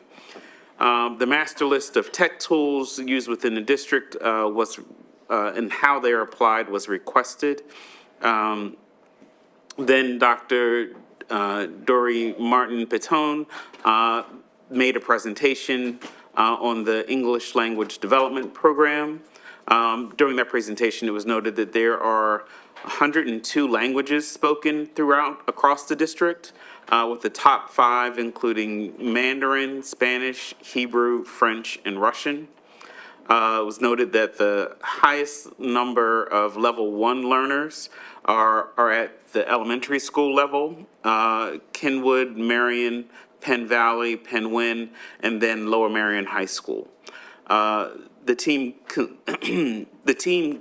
ELD team constantly monitors not only the number of ELD students at the schools, but also their learning levels, and adjusts resources accordingly throughout the schools based on those needs. There was also discussion of the growing demographic of students with limited interrupted formal education. Students with limited or interrupted formal education. These students are increasing in the district. There are currently 15 families that meet that criteria. ELD student families are also connected with student buddies who help them acclimate to the district. We also learned about some of the communication tools, notably Talking Points, which allows for instant automated text translation that allows students to reach out to ELD parents in English. Those parents will be able to receive and respond to the text in their native language, which then comes back to the teacher in English. Similarly, we talked about some of the handheld translation tools that functions similarly using spoken word that's instantly translated and is also capable of translating pictures. The last item up for discussion was the data presentation, which I would recommend people go back to last Monday's Education Committee meeting, which was presented there as well, and you can watch the recording. Because there was a lot of data in that, and the report was actually also updated from the CCOB presentation to provide additional breakdown of some of the state data that was provided. The data shared at the presentation was not disaggregated. However, the disaggregated data presentation will be provided in the February CCOB meeting, right? Okay. There was also, with the findings in the data was consistent with what we've seen across the country in terms of showing that there's been a learning gap, particularly in math and science, between 2019, which is the pre-COVID data, and 2021 and 2022 as we were coming out of the COVID situation. Rather than go through the slides that were presented, again, I would encourage you to go back and watch the the Education Committee slides, which again were updated. And the next CCOB meeting will be held Wednesday, December 7th, in this room at 8:30 a.m. Thank you so much, Mr. Mooring. Next is our Policy Committee meeting report from Ms. Jurek. Good evening. The Policy Committee met on November 4th, and we reviewed the following policies that were proposed for adoption. Policy 302, Standards of Conduct, Policy AR 224, Care of School Property, and Policy AR 234, Restrictions on the Use of Electronic Devices. All of the above policies are recommended to move forward to the full board. As we dug into AR 137, we had just a fruitful discussion on the language regarding the definition of electronic device, mainly to make sure it's expansive, considering how devices change and the scope of their capabilities is often evolving, and we want to be sure it's encompassing all the intended purposes in the policy. In addition, we also talked about discussion of a new policy that would allow us to, if a device is lost, and Dr. Schaefer, if I get this wrong, jump in, but if the device is lost, that we would be able to activate GPS tracking in order to recover the device, and it would be done with much care and attention through the superintendent's office and designee, and that it would never be used inappropriately for any other ways. We also talked about the position of the district in releasing any data that would come from having the ability to track student whereabouts through device tracking. This is more of a thing now with this policy review, given the fact that we have our ratio of 1-to-1s post-COVID is higher, especially down to the elementary grades. We will, one point that Dr. Schaefer brought up is that the technology agreement for this year has already been signed. So as we move forward, we would update families to, it doesn't need to be in the policy, but that we would work with, the admin team would work with building administrators to ensure that all students and families were aware. We also discussed streaming services for students that are or are not available and how that would fall under the policy. Moving on to the administrative regulations and the student rights and responsibilities, we expanded the provision for use of photography and filming for having a provision for yearbook, and also broadened the language to support and protect student rights in recorded situations. And so more explicit language will be added to ensure protections for students and also for administration. In addition, we reviewed the MOU in reference to the police department with Lower Merion and Narberth to make sure it was reciprocal. There were additional language updates in the policies to ensure that we were up to date in inclusivity and alignment with our equity policy. And furthermore, ensuring that athletic director and activity director were that title was in alignment with who was responsible, so that there was synergy of the policy across the student activities that we offer in the district. Jill Altschuler of Marion was in attendance and asked some questions about how, if student recordings were used, would it be determined if it was in a good faith effort or not? And so a solicitor gave some suggested language around that to ensure that students are able to be held accountable and protected in those situations. There was also one other person, Dr. Newman, who came up, but it was not actually a community member, so we'll be following up with Dr. Schaefer later. In progress is our civic engagement policy, and it's moving to committee work. The students have had great meetings with staff and students.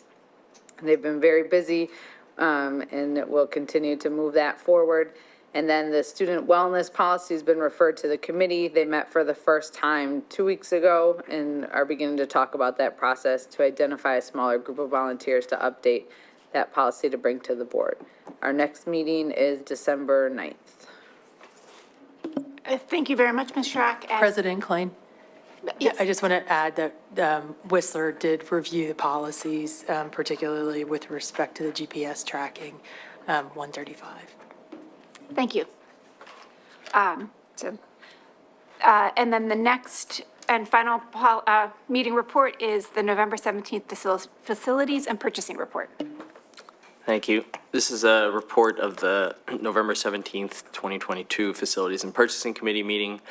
The following items were discussed by the committee and recommended for approval by the full board at today's business meeting. We recommended the list of district bills for approval. There was a question from the community about bills from law firms and the internal review process before legal bills are paid. Depending on the firm and the type of work being done, they'll either go to the solicitor first, the superintendent first, or the operations department first before being paid. We recommended the following items from the purchasing report for approval: $207,115 for installation of the final running surface on top of the track at Black Rock Middle School from ATT Sports. This contract for ATT Sports replaces a previous contract with IMC Construction for $199,506.97 that will be credited back to LMSD under change order 0304 that we'll review later. $17,593 for the purchase of a Toro sprayer to replace backpack sprayers currently being used to maintain district fields from Turf Equipment and Supply Company. $14,483 for upgraded emergency responder radio communication systems, ERRCS equipment for Harriton High School from PeerCon Solutions. The new system was recommended by Lower Merion Police Department after a walkthrough identified dead spots in coverage by the existing system. Equipment installation will be performed by district staff, and additional professional services from PeerCon will be provided under a service contract later on tonight's agenda. $5,848,000 for a replacement roof for Penn Valley Elementary School from Weatherproofing Technologies. The replacement roof project has been part of the capital projects plan and was budgeted at $4,500,000 from the Capital Reserve Fund. The higher project estimate is due to the dramatic increase in materials costs due to recent inflation. The cost difference will likely impact the number of buses that the district purchases later this school year to replace buses nearing end of life.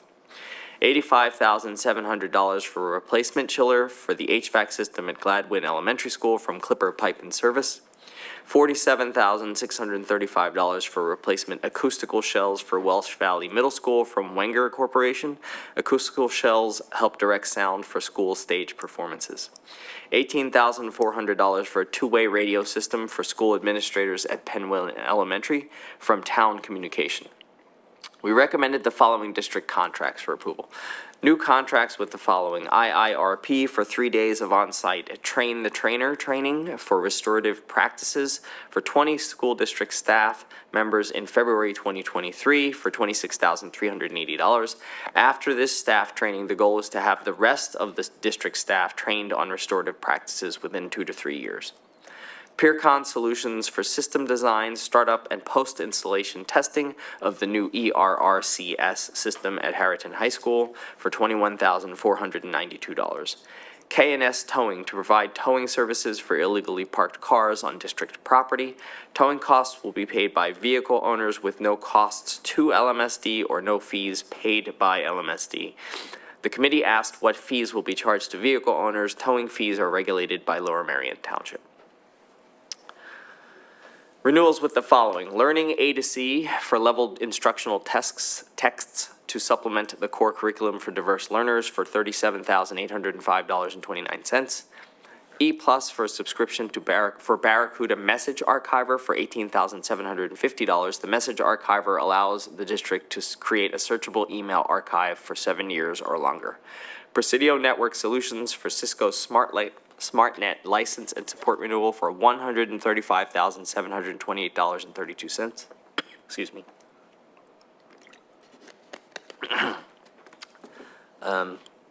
Cisco SmartNet provides security monitoring and technical support for district computer network and hardware. Sorry.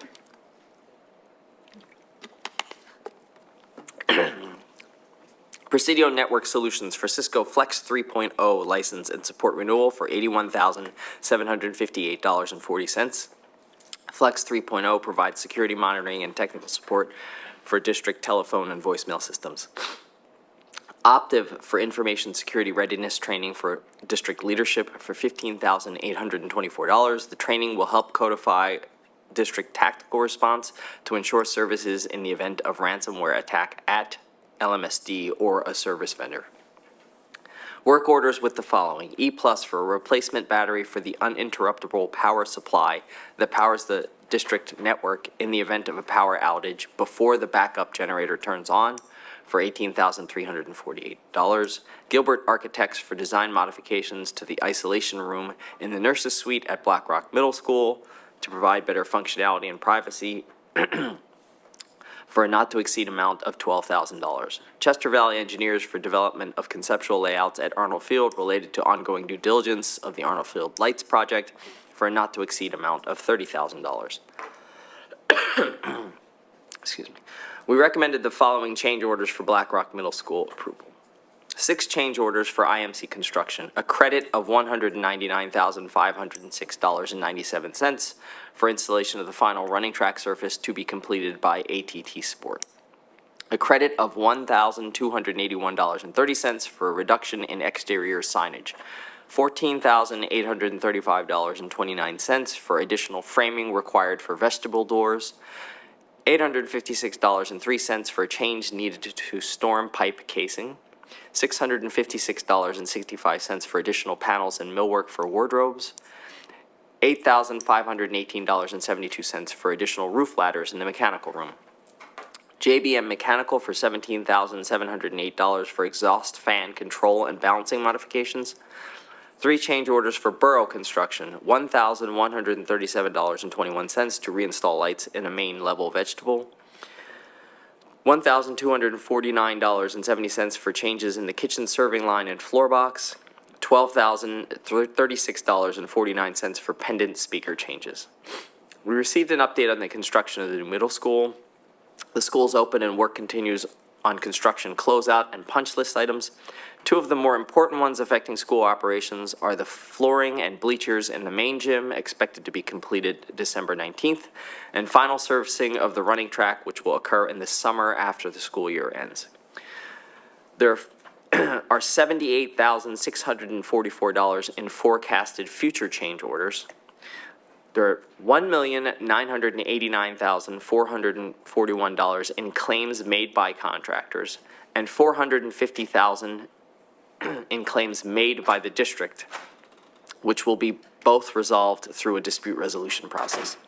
Including all disputed claims, the total project cost is $105,753,731, which is higher than the $101,563,038 projected cost at the time of contract award, but less than the $114,062,616 original construction estimate. To date, there have been $4,793,000 in total change orders on the construction project, the bulk of which has come from 4 causes. $2,188,208 in change orders resulting from additional work related to soil excavation and site preparation. $565,016 in change orders resulting from omissions made by the architectural firm in the building design. $900,395 in change orders resulting from omissions made by professionals and sub-consultants related to building design. $634,873 in change orders from district requests. Finally, there was a discussion with a member of the community regarding the value of the trees and biodiversity at Black Rock Middle School field site. The community member expressed that having students sit on longer bus rides to home fields is worth the price of saving trees. There were also additional discussions and feedback from members of the community regarding the air quality in our district schools. The district published an analysis earlier this year of the number of estimated air changes per hour for each classroom in the district based on published recommendations at the time. Every district classroom met the recommendation of 5 estimated air changes per hour. The community member noted that the recommendation has now been increased to 6 estimated air changes per hour, so would like the district to implement temporary HEPA air filters in every classroom. The community members cited the nationwide spike in illnesses as an indicator that this step was necessary. Superintendent Mumin noted that the spike does not appear to be affecting district schools, as the district's absentee rate is in the 7 to 10% range that is typical for cold and flu season. The next Facilities and Purchasing Committee meeting will be on Thursday, December 15th, 2022 at 8:30 a.m., the last of the year. Everyone join us. Thank you, Mr. Lee. Next on our agenda would be the additional agenda items. However, we don't have any this evening. So next on our agenda will be audience recognition. At this time, we will hear public comment. If you would like to speak at tonight's meeting and have not yet signed up with Ms. LaPera, please do so now. For those of you joining us via the webinar, the chat feature will now be open and you'll see a 10-minute timer appear on your screen. You can submit your comments and or questions via the chat feature. Please be sure whether you're speaking in person or submitting via the chat feature to begin with your full name and where you reside within the district. It's important that district residents are the ones that are providing comment to be shared. I do want to put out if there are any students still in the audience, if they want to speak, to let Ms. LaPera know, and we'll continue to let our students go first. So Ms. LaPera, we do have, yep. Okay.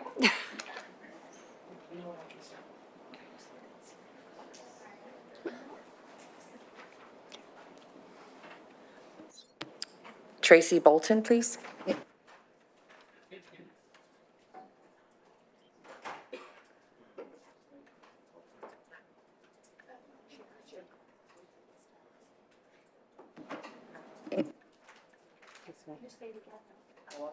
Tracy Bolton. Hi. You got me? Can I begin? Hi, I'm Tracy Bolton, Haverford, PA. I want to start by thanking you all, superintendent, board members, community. It's been an exhausting journey, and I just want to call it out. I think it was mentioned earlier that this has been going on for quite some time. So just want to say in gratitude that you're still with us on this journey and still willing to help us figure out a solution, hopefully a really great solution for our students. So I just wanted to begin with that in gratitude. Now, I have been working with the Healthy School Start Committee, and it's been a wonderful opportunity for me to meet other folks in the community, learn about some of the initiatives that have been taking place historically, and really jump in and advocate for something that the board has already acknowledged is important, our students' mental and physical health. And I think as a member of the team that's really digging in and doing the work, I think it's very important for the record that I just state a few facts, because I hear a lot of information and members of the community are confused. Well, I heard this and I heard that. So I just want to set for the record that healthy start times are inclusive, right? It's for both athletes and non-athletes. It's equal. There can be no solution for one without the other. I'm very aware of belonging and inclusiveness. So that is something that I want to state for the record, that this is a solution or something that we are advocating for all students in the district, athletes and non-athletes equally. The second thing that I wanted to state for the board, I know that the board, from my understanding, is planning to make a recommendation in the spring as it relates to healthy school start time. I think what we would like and what we would encourage the district to do is to, in that recommendation, to provide specificity of healthy school start times for the 22 23 school year. We need some specificity here as far as when the move forward is going to happen, implementation. So we would like that recommendation to have that level of specificity for the 22-23 school year. Another thing that I think I've heard a lot of questions about, or I heard this, has to do with inclusiveness and the need for the field lights, right? That field lights are necessary before we can really move forward with setting healthy start times. Thank you very much. I'm going Thank to you. finish this last point. I want to be clear, they are separate. We can have lights for practice, period. Categorically put it on the record. Thank you very Thank you. much. I do want to make a simple point of clarification, however. It is the administration that will bring the proposal to the board. The board does not make its own proposal. So it'll be the administration making a proposal to the board. Thank you. We have Jackie Famer, then Tracy Spivak, Allison Burnett.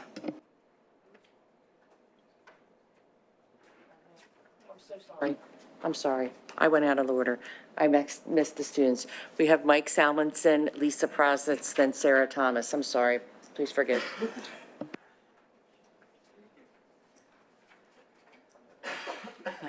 Mike Salmonson from Narberth.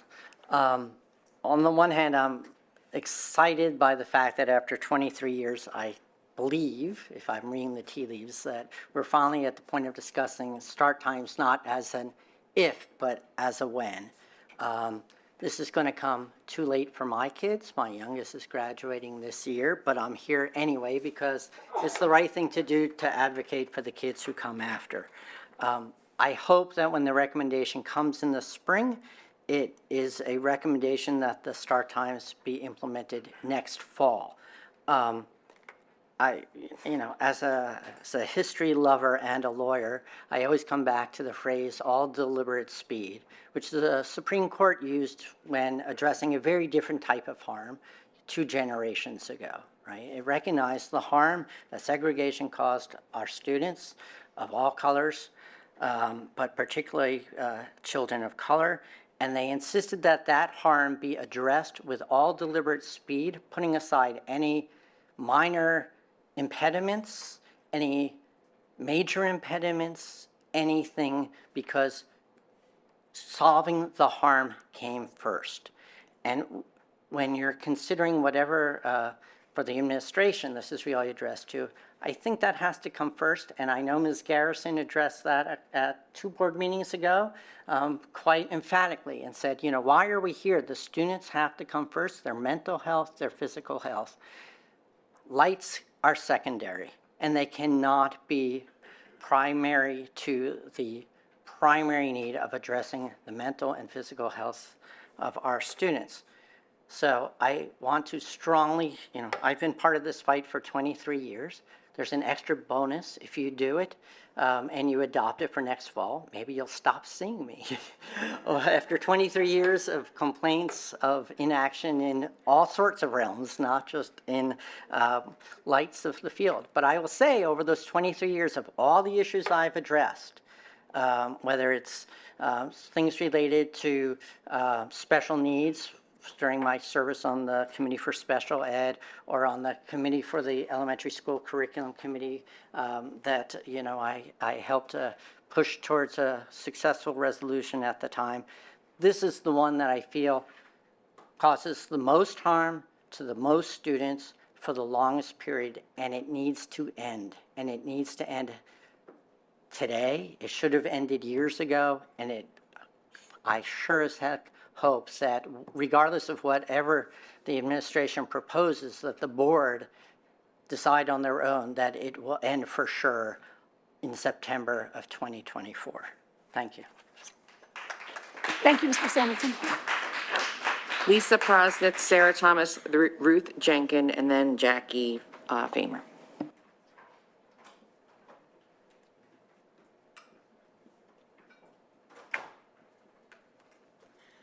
Hi, everyone. It's been a long night, so I'm going to keep it really short. I wanted to thank you all and our students who aren't even here anymore. We're so beyond amazing.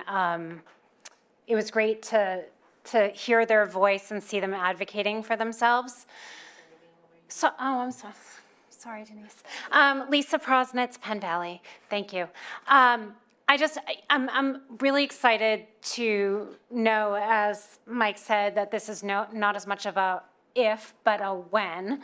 But I'm here to continue to put pressure on our wonderful school board and ask that really, that there not just be a request for a recommendation made this spring, but that recommendation specifically be, and I've heard lots of different timing, but it's the fall of 2023, this upcoming fall for this next school year. I think that that putting in a commitment for a recommendation for the spring is great, but I would really like to see that recommendation be attempted for the fall. And that's it. Thank you. Thank you, Ms. Prosnitz.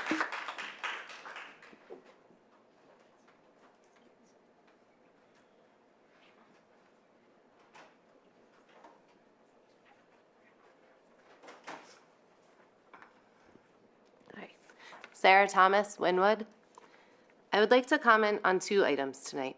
First, I saw on the agenda that there's a facilities recommended action to approve a $12,000 individual work order for drawings and specifications related to modifications to the isolation room in the health suite at Black Rock Middle School.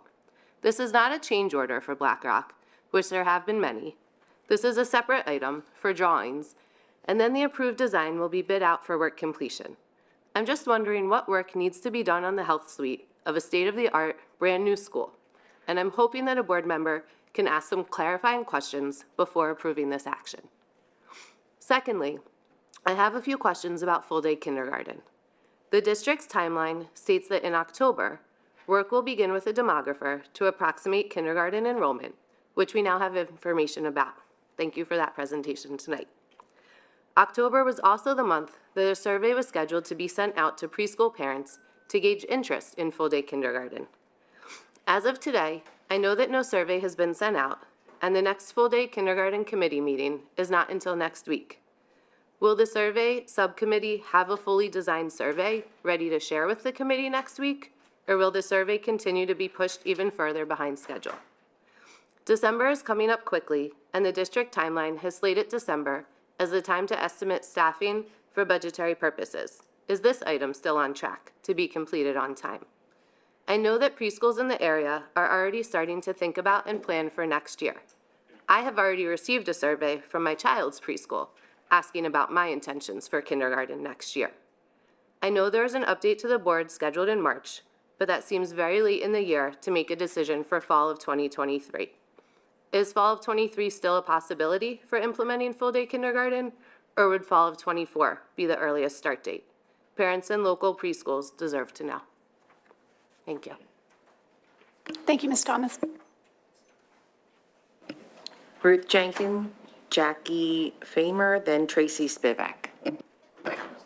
Thank you, and as Mrs. Jenkins comes to the podium, we could talk about the resolution in regards to the health suite at the nurse's office.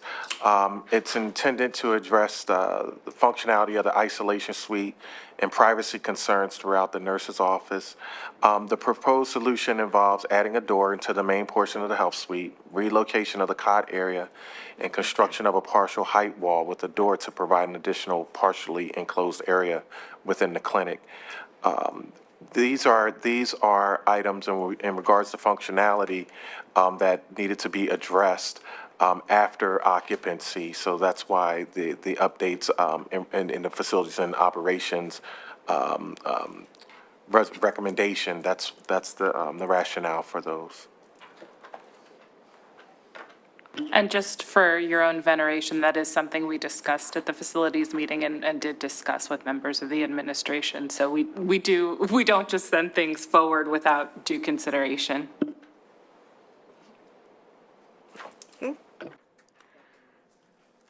Ruth Jenkins from Wynwood. I brought my friend the Lorax with me again, and I will, I guess, every week, just to commend you on the education that you gave to your children, that they read the Lorax and they took it to heart. And so hopefully you'll listen to them now.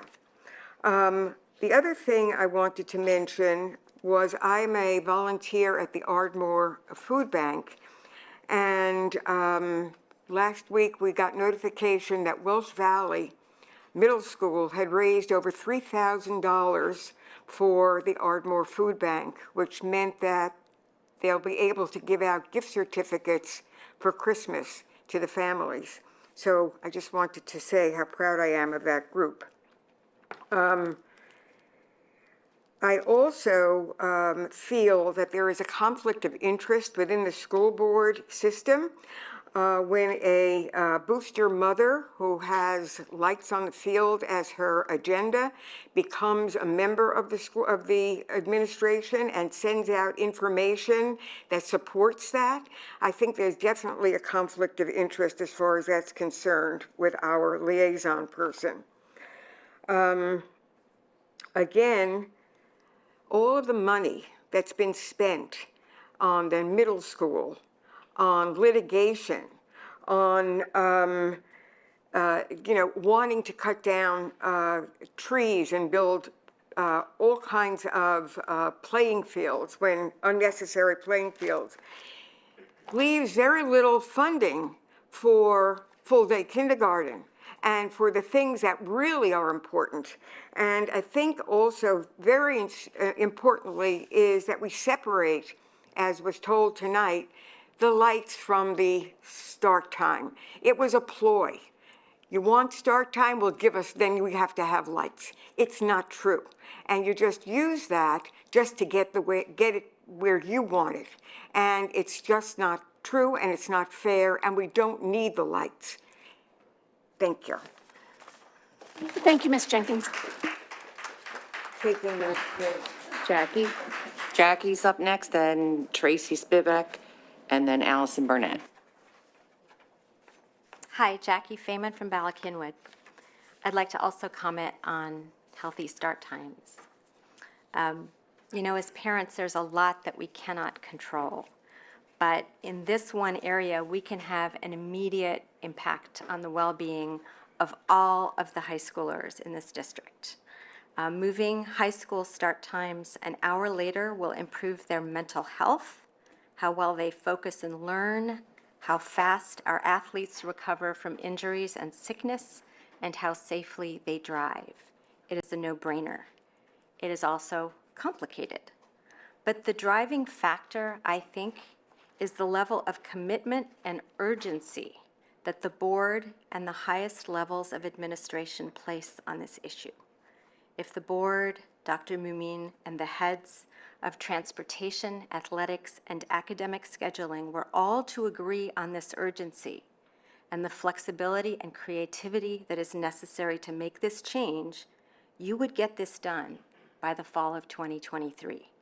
If, for example, the state of Pennsylvania were to mandate an 8:30 a.m. start time, you would get this done by the fall of 2023. The solution would not be perfect, and there would be many glitches, but all of that is manageable. Without urgency, it is too easy to defer, to ask for more research or another expert, to wait another 3 months and 6 months and so on, and the momentum is lost. There are too many moving pieces that need to be addressed and coordinated in a concentrated timeline in order to get traction. You don't have to reinvent the wheel. Many schools have made the shift to later start times, including one just up the road, and you can learn from their playbook. Lmsb is different, but not that different. Of course, making this change may make some people happy and others unhappy, and the unhappy ones will be louder. However, if we have to choose, and it should not be an either or, the current early start time hurts everyone. It is universal, and the needs of the entire student population have got to take priority over those of a subset. If we as individuals are unwilling to make small sacrifices for the greater good of our community, then we are truly sunk. Please make a commitment to act now. You will be boosting the health, mindset, learning, and safety of all of our students, this generation and all future generations. You will look back once this is done and see it as one of your most impactful and greatest achievements. Thank you. Thank you very much. Tracy? Tracy Spivak, Winwood. Just briefly, I know we've been here a really long time. Maya Angelou said, when you know better, you do better, and we know better when it comes to the science of sleep. We have to follow the science. We are the model. We are Lower Merion School District. We are education. We are school. We know the science. Countless adolescents and teens have already suffered. Let's not make any more kids suffer. I see it in my own home with an adolescent and a teen, and it's brutal to watch. We can do better. I know we can. We have so many resources, and a lot of this research was done right at University of Penn. We have so many resources, parents.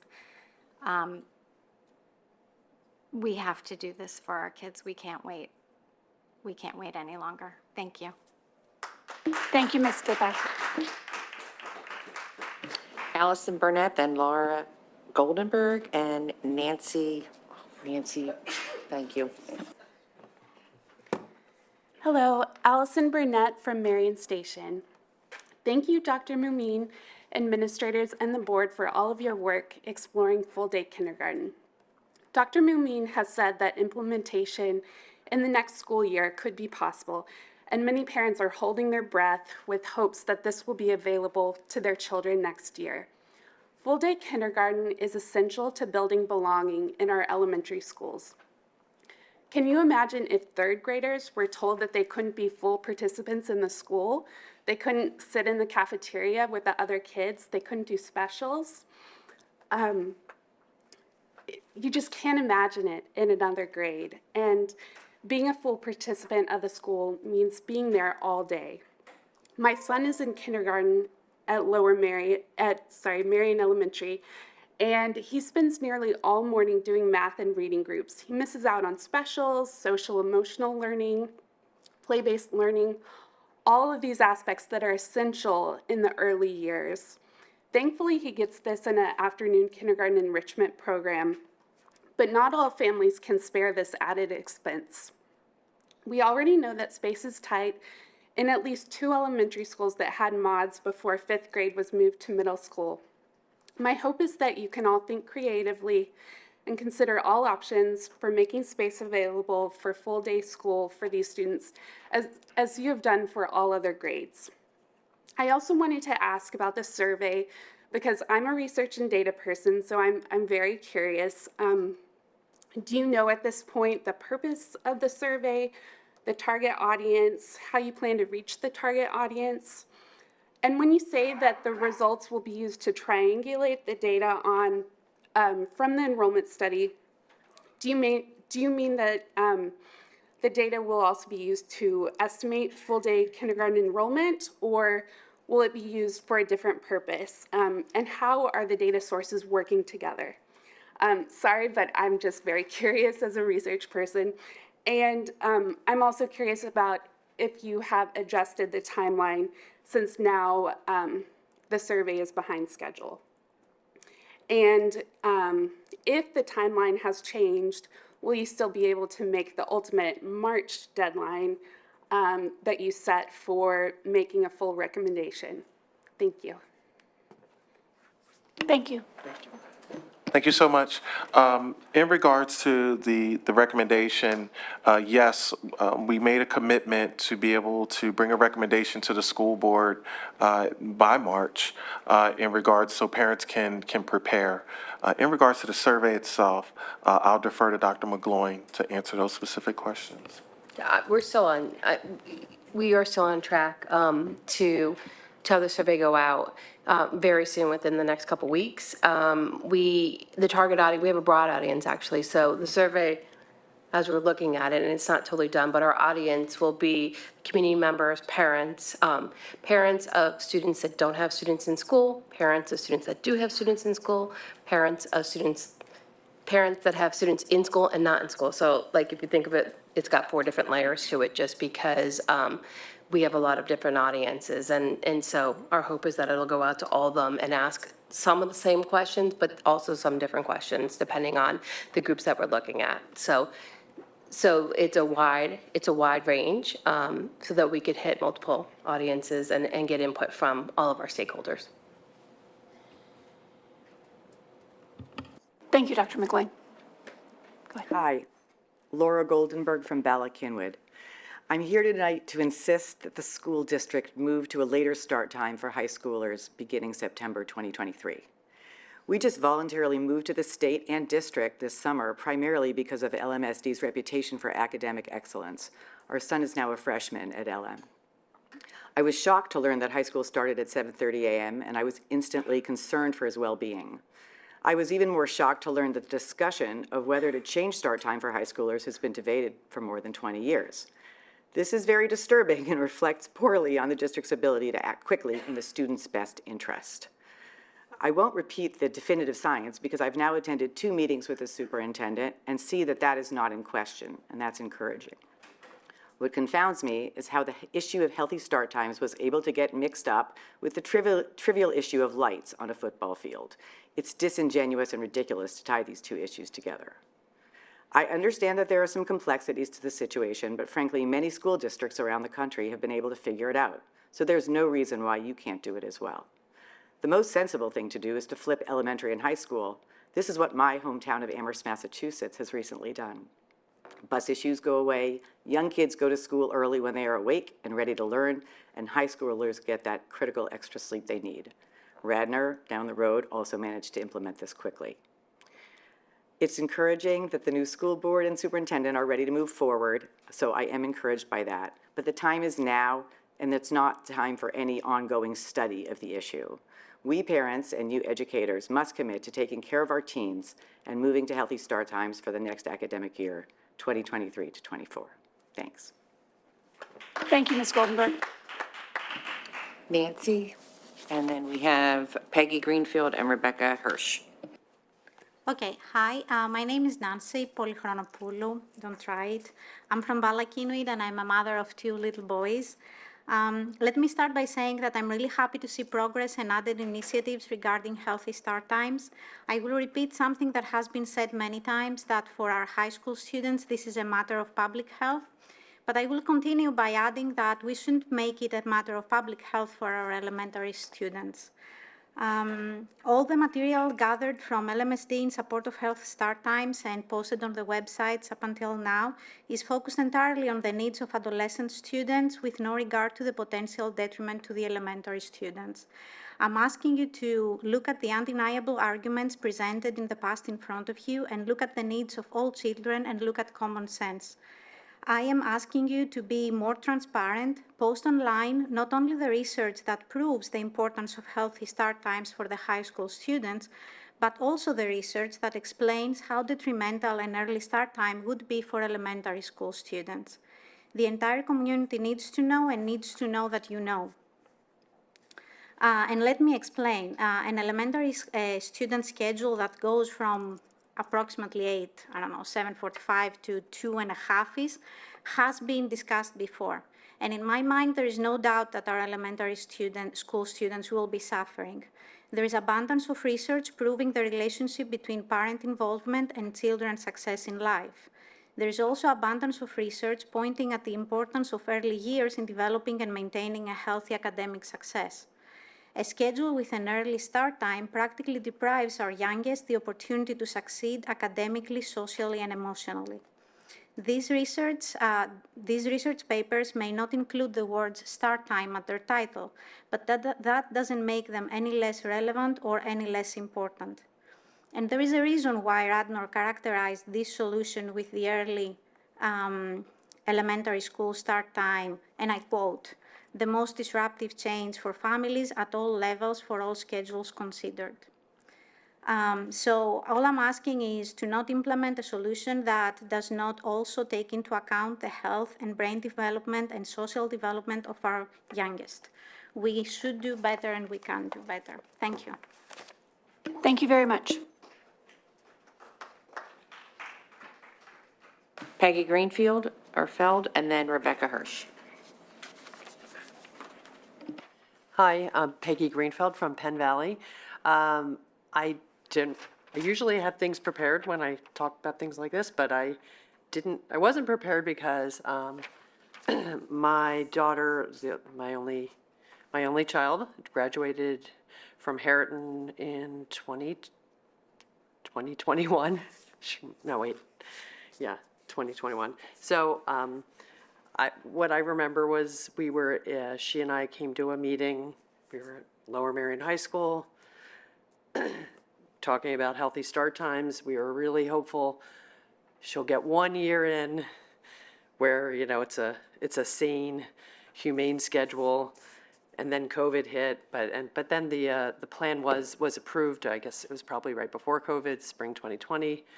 And then, of course, we all know what happened. But so it was like, all right, well, maybe maybe next year when things get back to normal, at least for your friends. She still knows people in school.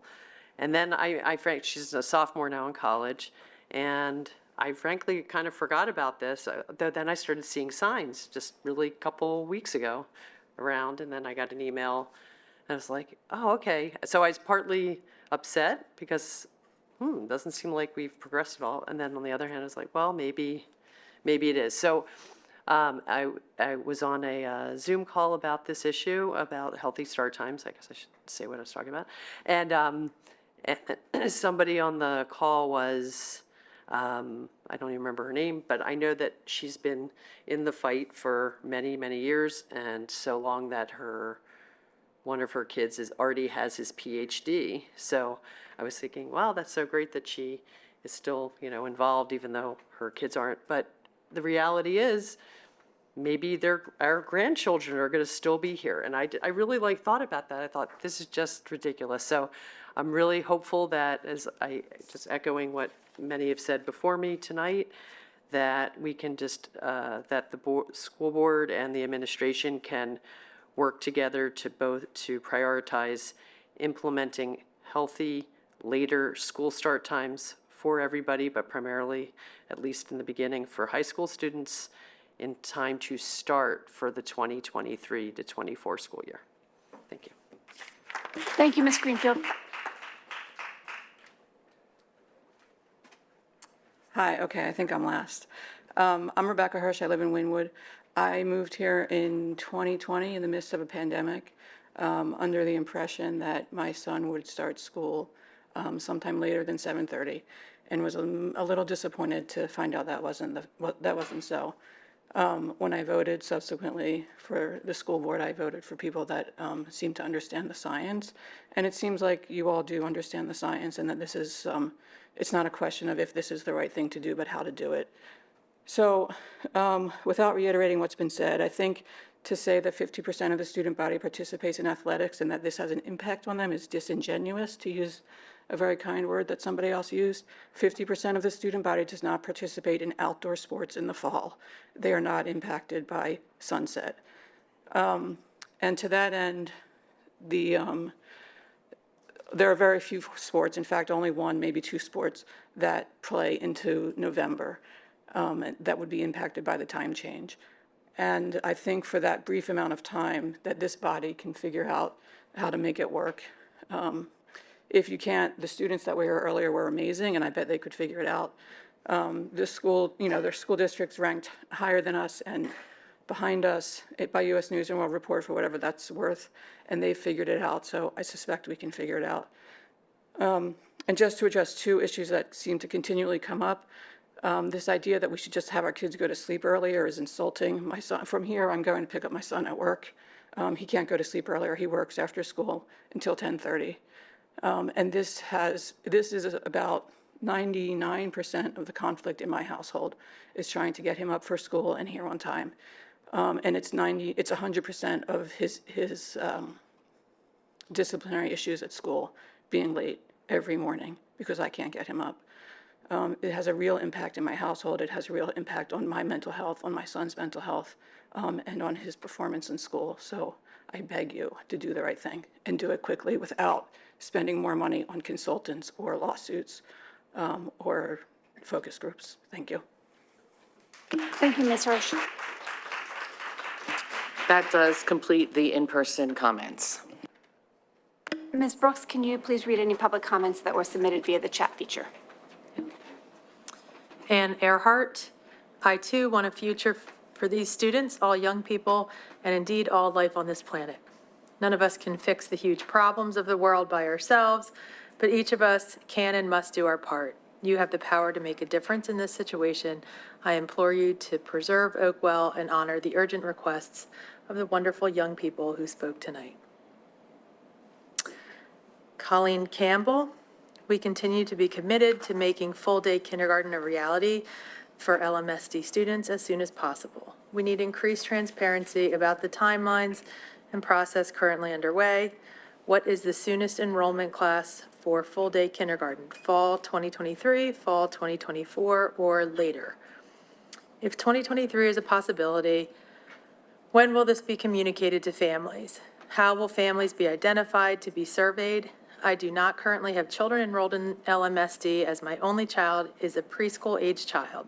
I implore you to keep in mind that many of the children who will enter kindergarten in fall of 2023 have had their social skill development impacted by the COVID-19 pandemic, e.g. daycare closures, quarantines, social distancing, etc. Having access to full-day kindergarten will help prepare our children to be better prepared well beyond first grade. Our children continue to need your full commitment to bringing full-day kindergarten to the district as soon as possible. Ezra Wood, 2 years ago, the school board voted to link healthy school start times with lights on Arnold Field. While this was well-meaning, at this point, the only impact this has had is to delay any action moving the school start times later. It's time to unlink school start times with lights on Arnold Field. Making teenagers wake up at 6 o'clock or earlier is cruel and unethical. Further delaying action on healthy start times is unethical. Our students' mental and physical health are suffering. There needs to be a change for fall 2023. Unlink healthy school start times with lights on Arnold Field. Dr. Pam Pajomsky McDonald, thank you for sharing the enrollment survey numbers. I want to encourage everyone to keep the process for full-day kindergarten moving forward and still keep, sorry, I lost a fall. No, it just linked up, sorry.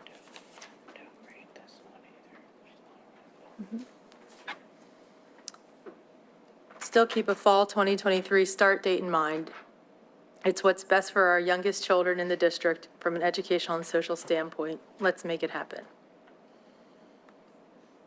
Catherine Skeen, with schools being currently crowded and increasing enrollments anticipated, I wonder if further consideration has been given to improving ventilation and air quality. I'm worried that we're creating hothouses for virus transmission, and we're not applying what we learned about airborne transmission during the pandemic, and we are not applying for the ESSER grants that would help pay for HVAC improvements and supplemental filtration to meet new recommended standards. Will the district look more closely at these conditions, about which we know so much more and have more scientific studies than we did even a year ago? Will the district apply for ESSER funds to make these air quality improvements? And until the district makes those improvements, will the district do a better job of communicating to families when illness and absence levels are high so that families can observe their children for symptoms and make decisions according to their risk level?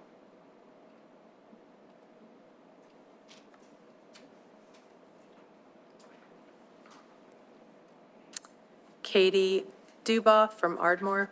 I'm happy that FDK committee has begun meeting, but I'm concerned that the timeline for the district announced last spring is already behind.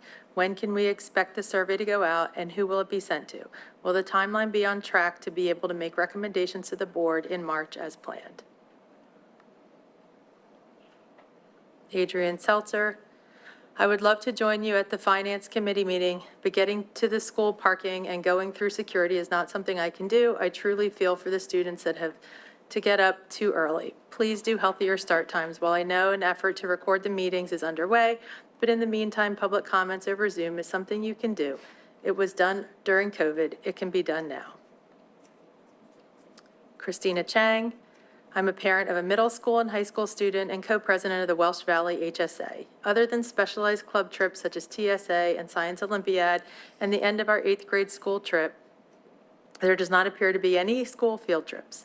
Looking across our region, there are school field trips to Washington, D.C., Valley Forge Park, various museums, and zoos. Yes, we do have a school bus driver shortage and shortage of school nurses. Educational experiences outside of the school building is also very important and incredibly memorable to students. What can the school district do to enable more field trips? What can the HSA do to advocate for more field trips? What are the real hurdles? Which rules are barriers that should not be in place at all? That should not be in place all the time. Thank you. Kim Lipitz. In 2023, there will be elections for 5 school board director seats. It was disclosed on a Facebook parent group by a concerned citizen 2 weeks ago that 4 out of those 5 school board seats will be vacated. Those seats include our president and VP of the school board. For the sake of transparency and equity, I would like to have it on the record for all the community to know that this info was shared to some in the community, not all. The departing school board members are also those who have passed the resolution to combine lights with start times, and I ask the school board to consider taking a new vote on that resolution, linking lights and start times, given those who voted will be leaving. David and I are beyond proud of the students tonight. Bravo. Adrian Seltzer, please listen to the students who stated the need to save Oakwell and use it as an environmental learning center. Outdoor green spaces are also wonderful for the mental health of students and the staff. I'm sure if you do this, way more students will get scholarships for environmental sciences than ever did for baseball. Andrea Spence Eisenberg, given the critical impact that sleep and start times have on adolescents, I hope the board will prioritize student health and implement healthier start times for the fall of 2023, if not earlier. I know the board has made this recommendation contingent upon Arnold Field lights, but this contingency is harming our students with every passing day. Joyce Braggins. The students this evening were amazing.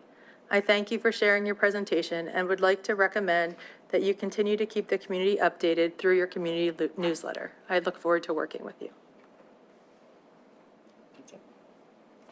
That's it. Thank you very much, Ms. Brooks.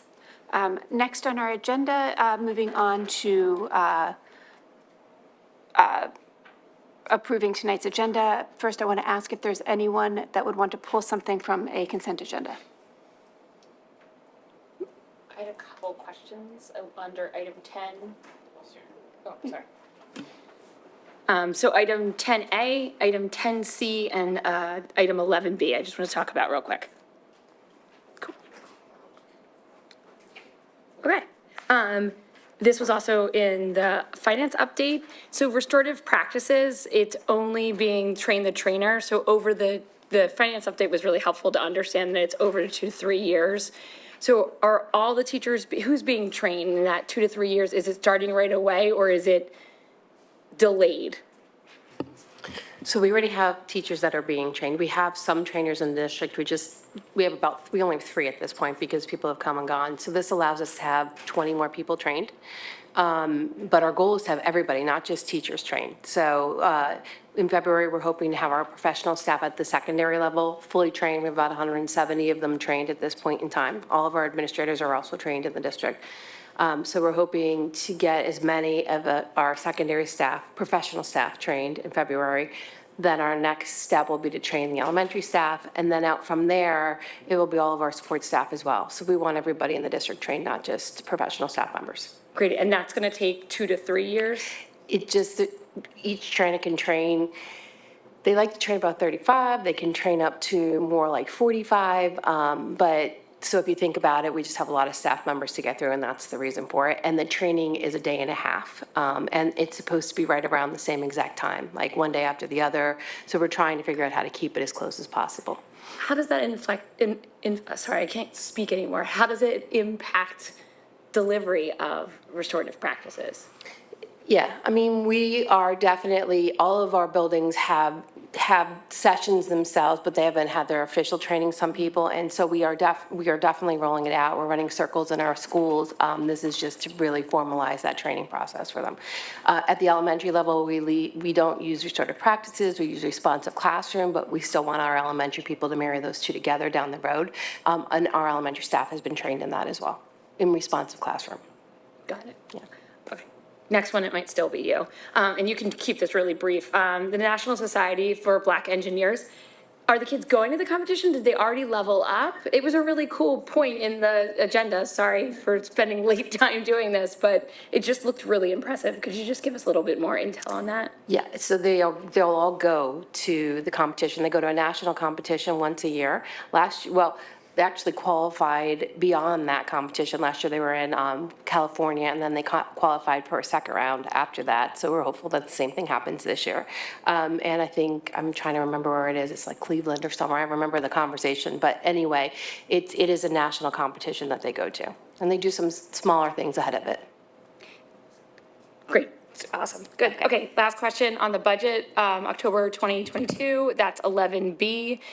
Is there a year-to-date column in that? So my question is, how are we faring year-to-date on the budget? Are we tracking with estimates? It's the other one. So you're asking on the expenditure report? There's different reports, the blue ones. I think it's the second one. Yeah, so the second one, it has the budget, and then it has the expense, which is the year-to-date. And then it shows you what is encumbered, and then shows you what is different. And you can see on the side, it tells you basically how much percent of that budget to date we've spent. So tracking to what was expected year-to-date, so. So we have the Like when we budget. seasonalize it, are we tracking to like where we think expenses are appropriate for year-to-date? So year-to-date. So this is what you forecast, and this is what you spend. Are they lining up? Yes. Good. Okay, that's the question. Thank you. I'm done. Any other questions? Okay. So do I have a motion to approve tonight's agenda via consent? So moved. Do I have a second? Second. All in favor? Aye. Any opposed? Any abstentions? Okay, the motion passes. Do I have a motion to approve tonight's agenda? So moved. A second? Second. All in favor? Aye. Any opposed? Any abstentions? Terrific, motion passes. Ms. Brooks, can you please give a report on the Sunshine Act? Yep. In accordance with the Sunshine Act, the board met in executive session on November 14th for litigation relating to Lower Merion Township Zoning Hearing Board Appeals number 4537, 4538, 4539, 4540, 4541, 4542, and Montgomery County Court of Common Pleas numbers 2021 to 2406, Zoning Hearing Board Appeal number 4517, 4518, and met tonight for privileged agency business. Thank you, Ms. Brooks. Before I talk about upcoming meeting dates, I wanted to announce that the board is going to start a series of coffee and conversation with the board. It'll be a casual opportunity to meet the board, not a full public meeting. There will be fewer than 4 or fewer board members there at any time, but it's a good opportunity to meet us. The first one will be Wednesday, December 14th at 9:30 a.m. We're going to do them throughout the year at various times, some weekends, some evenings, some mornings, some afternoon, just because we know no one time is good for everyone. So we're going to try a variety of places and times. Upcoming board meeting dates, which are held at 8 p.m. here in the boardroom. On December 5th is the reorganization meeting of the Board of School Directors. This is unusual. State code requires that we do it the first Monday of the month. Normally, our first meetings are on the second Monday of the month. Our regular business board meeting for December will be on Monday, December 19th, also here at 8 p.m. in the boardroom. All committee meetings, most committee meetings are held in this room and live streamed beginning at 8:30 a.m. Those include Wednesday, December 7th for the curriculum committee meeting, Friday, December. Could you try Sorry. Sorry, my watch is talking to me. Friday, December 9th for policy, and Thursday, December 15th for facilities and purchasing. We do have an upcoming joint communications and ad hoc committee for equity and anti-racism. We're putting them together because our previous ad hoc committee meeting was canceled due to a conflict. So that will be on this coming next Wednesday, November 30th at 7 p.m. via Zoom. And then in December, will be the Wednesday, December 1st, ad hoc for equity and anti-racism, also at 7 p.m. via Zoom. Both of those will be recorded. It was December 21st. You said it first by mistake. It's okay. Oh, I'm sorry. It's all right. Wednesday, December 21st. Tuesday, November 29th is an upcoming Committee for Special Education meet and greet with Ms. James Cole. So I encourage everyone to join that as well. There being no further business, more. I'm so sorry. So I just wanted to announce there was a Zoom glitch, which, with technology, that's what happened. So it dropped. The recording, however, will have the full meeting, and the drop happened during the public comments. So we had somebody say something about it in the chat feature. We just wanted you to know that when you watch the meeting back, the full comments will be there if you were on Zoom and it dropped. Okay, but people It was could still short. comment. Yeah, it wasn't during that time. It was during the public comment that the Zoom dropped. Oh, got it. Okay, But everybody can still see it in live stream and all that. It was fine. terrific. Thank you. And also, thank you all for dealing with a really hot room tonight. This room is usually so cold that we sort of got hit by tropical weather. So there being no further business, I wish everyone a very happy Thanksgiving, and our meeting is adjourned.